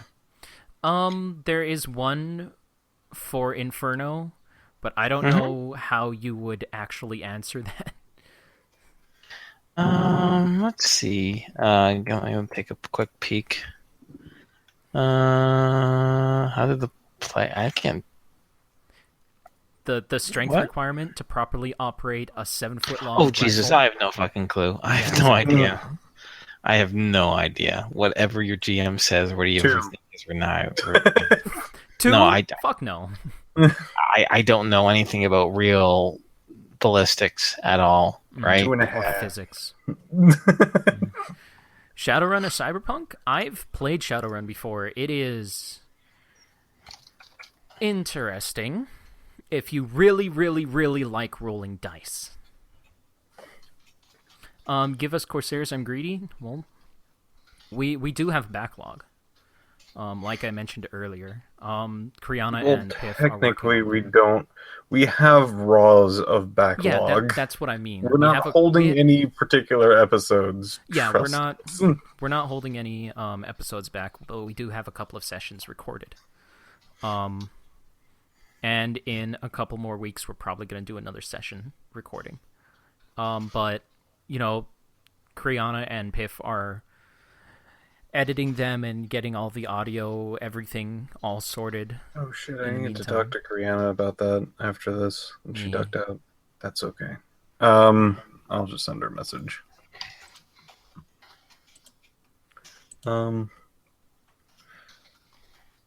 Augmented is higher than human which is normal. Then there's higher than that, which is robotic. Then higher than that, which is supernatural. So I'm pretty sure that Mila is augmented strength, right? Yep, that's absolutely right. Yeah. Precisely. Yeah. Just Oh my god, I'm so proud of you guys. Yeah. Yeah, like Borgs and Juicers. Yeah, they're Actually, augmented. Borgs have robotic strength, oddly enough. Well, no, they have augmented strength. No. They It's have power armor augmented- and robots that have robotic strength. They have augmented if they are light combat ones, because there are rules in the Bionic sourcebook for heavy combat ones, which are like 8 feet tall. And those have like 800 MDC and are robotic. But for the most part, if you're like just replacing limbs and shit like that, it's only augmented. From what I've seen. Yeah. What does Patrick think about the doc? The doc. Mushroom Lady. Oh. Wow. I think I have less to talk about the doc than I did about Zippy. I mean, I think it's either her or the doctor that we had the lunch with, the dinner with. I don't know. Can't say I have even less to talk about the man doing the meeting, mainly because I can tell you what Patrick was thinking about in encountering him. Oh, I wonder what kind of being he is. I wonder if he's human. If he is human, that'd be really interesting. It's like, man, these peppers are hot. And that will occupy his mind for the rest of the table. Yeah, Caleb, there have been many opportunities where the players almost died. The closest one was when Tom almost had his head smashed in because of his helmet with that W-yuck.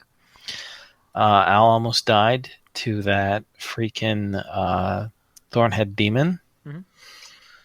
Well, there was that one time when I thought Tom literally would die unless I did something. And that was when I end up... Remember my chest armor only had like 4 MDC? After we fought the prince? And we fought Bullet Tooth? Yeah. Yes, yeah, that was pretty... Yeah. That was an intense firefight. Who would win a fist fight, Mila or a robot named Robert? The robot, because he has robotic strength. It's a separate tier. Okay. Tom going to learn magic, and if he does that make him a mystic? He could learn magic. I might want him to learn magic, but that would not make him a mystic, as far as I know. Because mystics... Oh, wouldn't. Yeah. Mystics are very, very special, as in they manifest and create their own magic and psionic powers. It becomes natural. Yeah, it becomes intuitive to them. Yes. It's like they had a vision one day and now I can do this, instead of learning from a book, which is not something that Tom can do. He can't just have a vision and go, I'm a mystic now. No, I can't.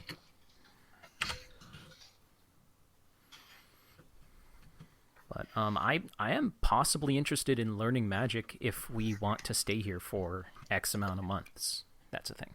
Have to stay here for months. Yeah, mystics are born that way, exactly.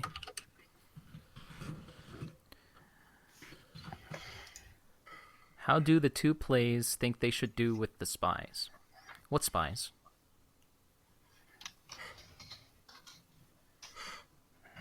Yes. Do we know of any spies other than that are around us recently? Or? We know of 2 spies.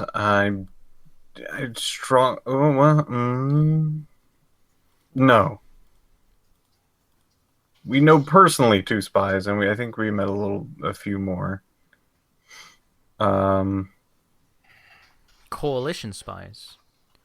Yeah, there was there was a rogue person that was fairly spy-esque. Of course, there is the spy of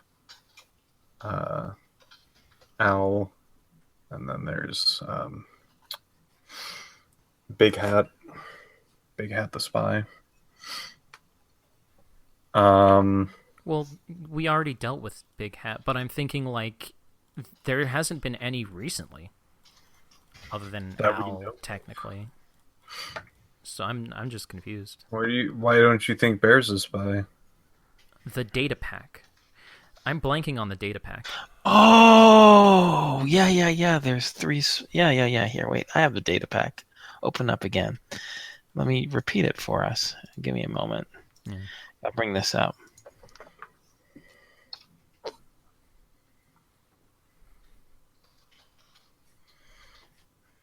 Not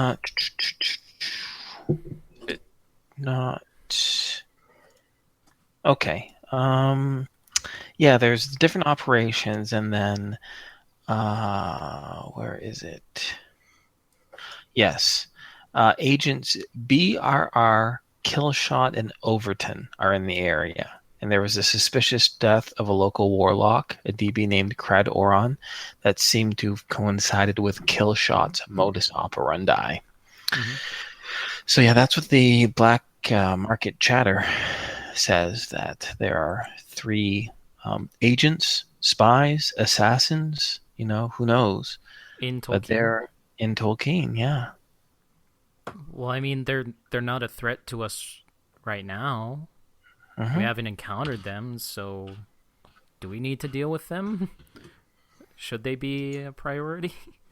Are you asking me that, or are you asking the No, chat that? I'm just going. I mean, should they? I don't think they should, because they're not an immediate thing. We might run into them, but Mm-hmm. I don't know. I personally have other things that I'm interested in looking into.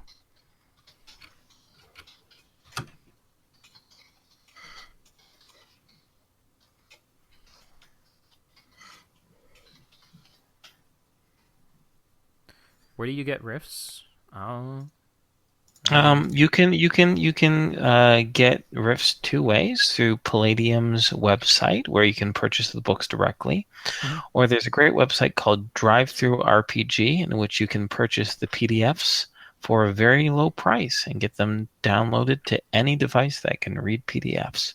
Yeah. It's great. I personally like Drive-Thru because an IRL friend of mine runs the company. Oh, really? Yeah. Well, there you go. So support Drive-Thru RPGs. Mm-hmm. Big rifle like that? I don't know the dimensions of 40 millimeter rounds. Like, honestly, I'm gonna tell you this: if you're just making a character for the sake of making a character for fun, then who cares? If it's for a game, then ask the DM. You're right, because honestly, I have no friggin' clue. Like, I don't know how. See, I'm very utilitarian. For me, it's always, how does it impact the story, right? You guys notice that I don't like to get bogged down in a lot of math and a lot of technicalities, right? Because that's kind of what you're not playing the game for, right? The important thing is can your character lift a big-ass gun? Well, if he's a really strong guy or he's a half a robot, then you can say, yeah. If he's this little weakling, then probably no. It's just that simple. How you think the fight... Okay, how you think the fight would have been with a large rifle? I don't know. Gerd is currently 102 PA. Yeah. And granted, this is Inferno's stuff, so if you're looking specifically to look into books and go, oh, this is happening, it may not be. Yeah, it might have happened. It might have yet to happen. It might happen, but wait later, or it might never happen. Because I'm sneaky like that. Mm-hmm.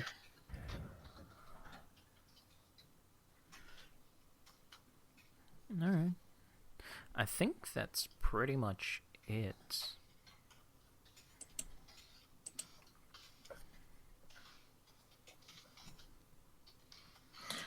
New question. What the question was about how you think about.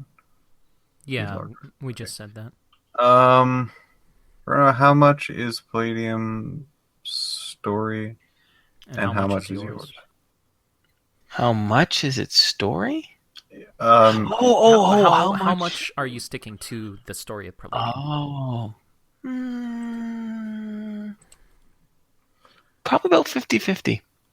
A lot of stuff. Mm-hmm.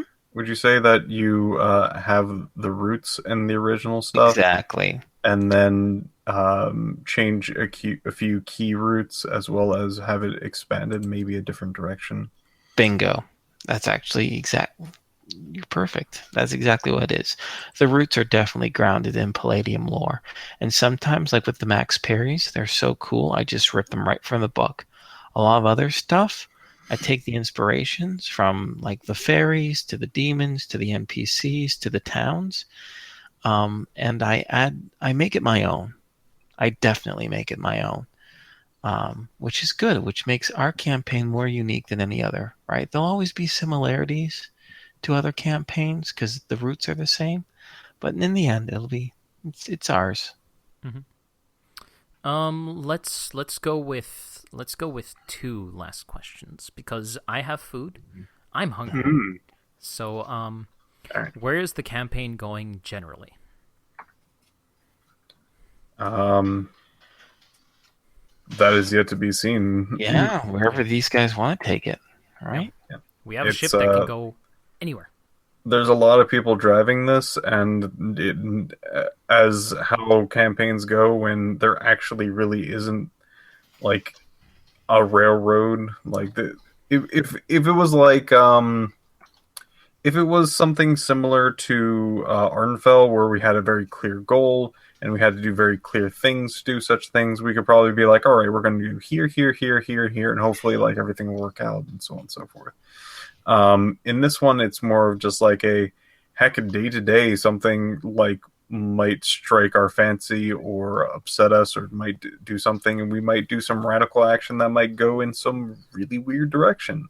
Criana just kind of did an information dump about the situation we were in to, I believe, a knight generally. Mm-hmm. And we have no idea what he's going to do. All that business, like I didn't plan for that. Heck, even just hearing it like a few minutes before, like just going like, oh, I'm going to announce that I'm looking for this particular person and so on and so forth. I did not expect Criana to just be like, here's all the information. Yeah. I was AFK feeding my cats, and I had to stop what I was doing, go, God damn it, not again, and come back and listen to what she was saying.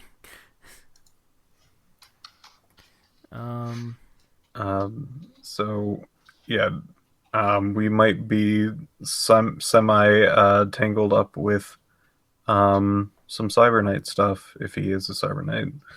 Yeah, very likely. I mean, she already put us neck deep in it, so. Ugh. Let's go with one last question. Let's go with one last question, and you guys choose the last question because we've had several during that explanation.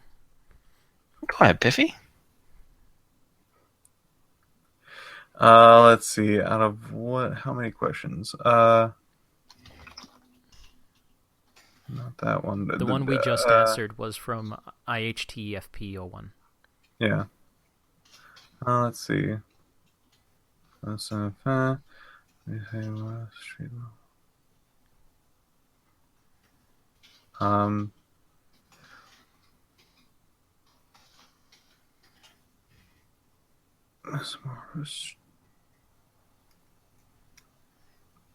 I don't know entirely what this means. I would like to elaborate on it, but I'm not sure what it means. Would you say this is more a street level campaign or the other? He's referring to Three Galaxies, I'm fairly sure.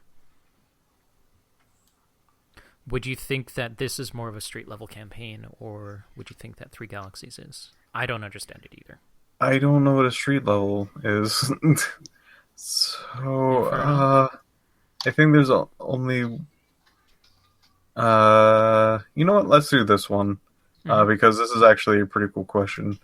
Inferno, I'm pretty sure I know the answer to this, but just to verify, does the Corsairs exist in your world? Ah. They could if I want them to. But currently they do not because they're Squee's baby. They're Squee's original idea. Mhm. And frankly, I think I want to leave them to Squee. You know what I mean? It doesn't always have to be about, my game world doesn't have to incorporate everything. If for some reason one of the characters wanted to have the Corsairs be a part of their background, I wouldn't say no. But honestly, just throwing in the Corsairs in this campaign would really change the tone. You know what I mean? Like, sure, there's rifts and dimensions and travel and crazy adventures that can be had in my game world, right? But the concept of a time cop, right now, the way this group acts and interacts and their challenges, it just wouldn't fit. It would be artificial. Mm-hmm. But more importantly, it's Squeeze baby. You know what I mean? Yeah. It's like if it's like, you know what it'd be? It'd be like if he put Tyrath in Corsairs. How weird that would be. Yeah, Tyrath's my creation. Corsairs is his. Mm-hmm. That would be really weird. Yeah. But it also, it would be literally, oh, hey, let's go to Corsairs and then we're safe forever from the Coalition. And, I don't know what to do now. I don't know where to go. You know what I mean? And there's no reason why my character specifically wouldn't want to do that. So, yeah. I do believe that is the last question that I want to answer, specifically because I'm hungry. So Yes. You guys have a good night. Do you guys have anything to say to the chat? Hey, awesome. Yeah, you guys have been great. All right. Catch you guys on Sunday. Bye-bye.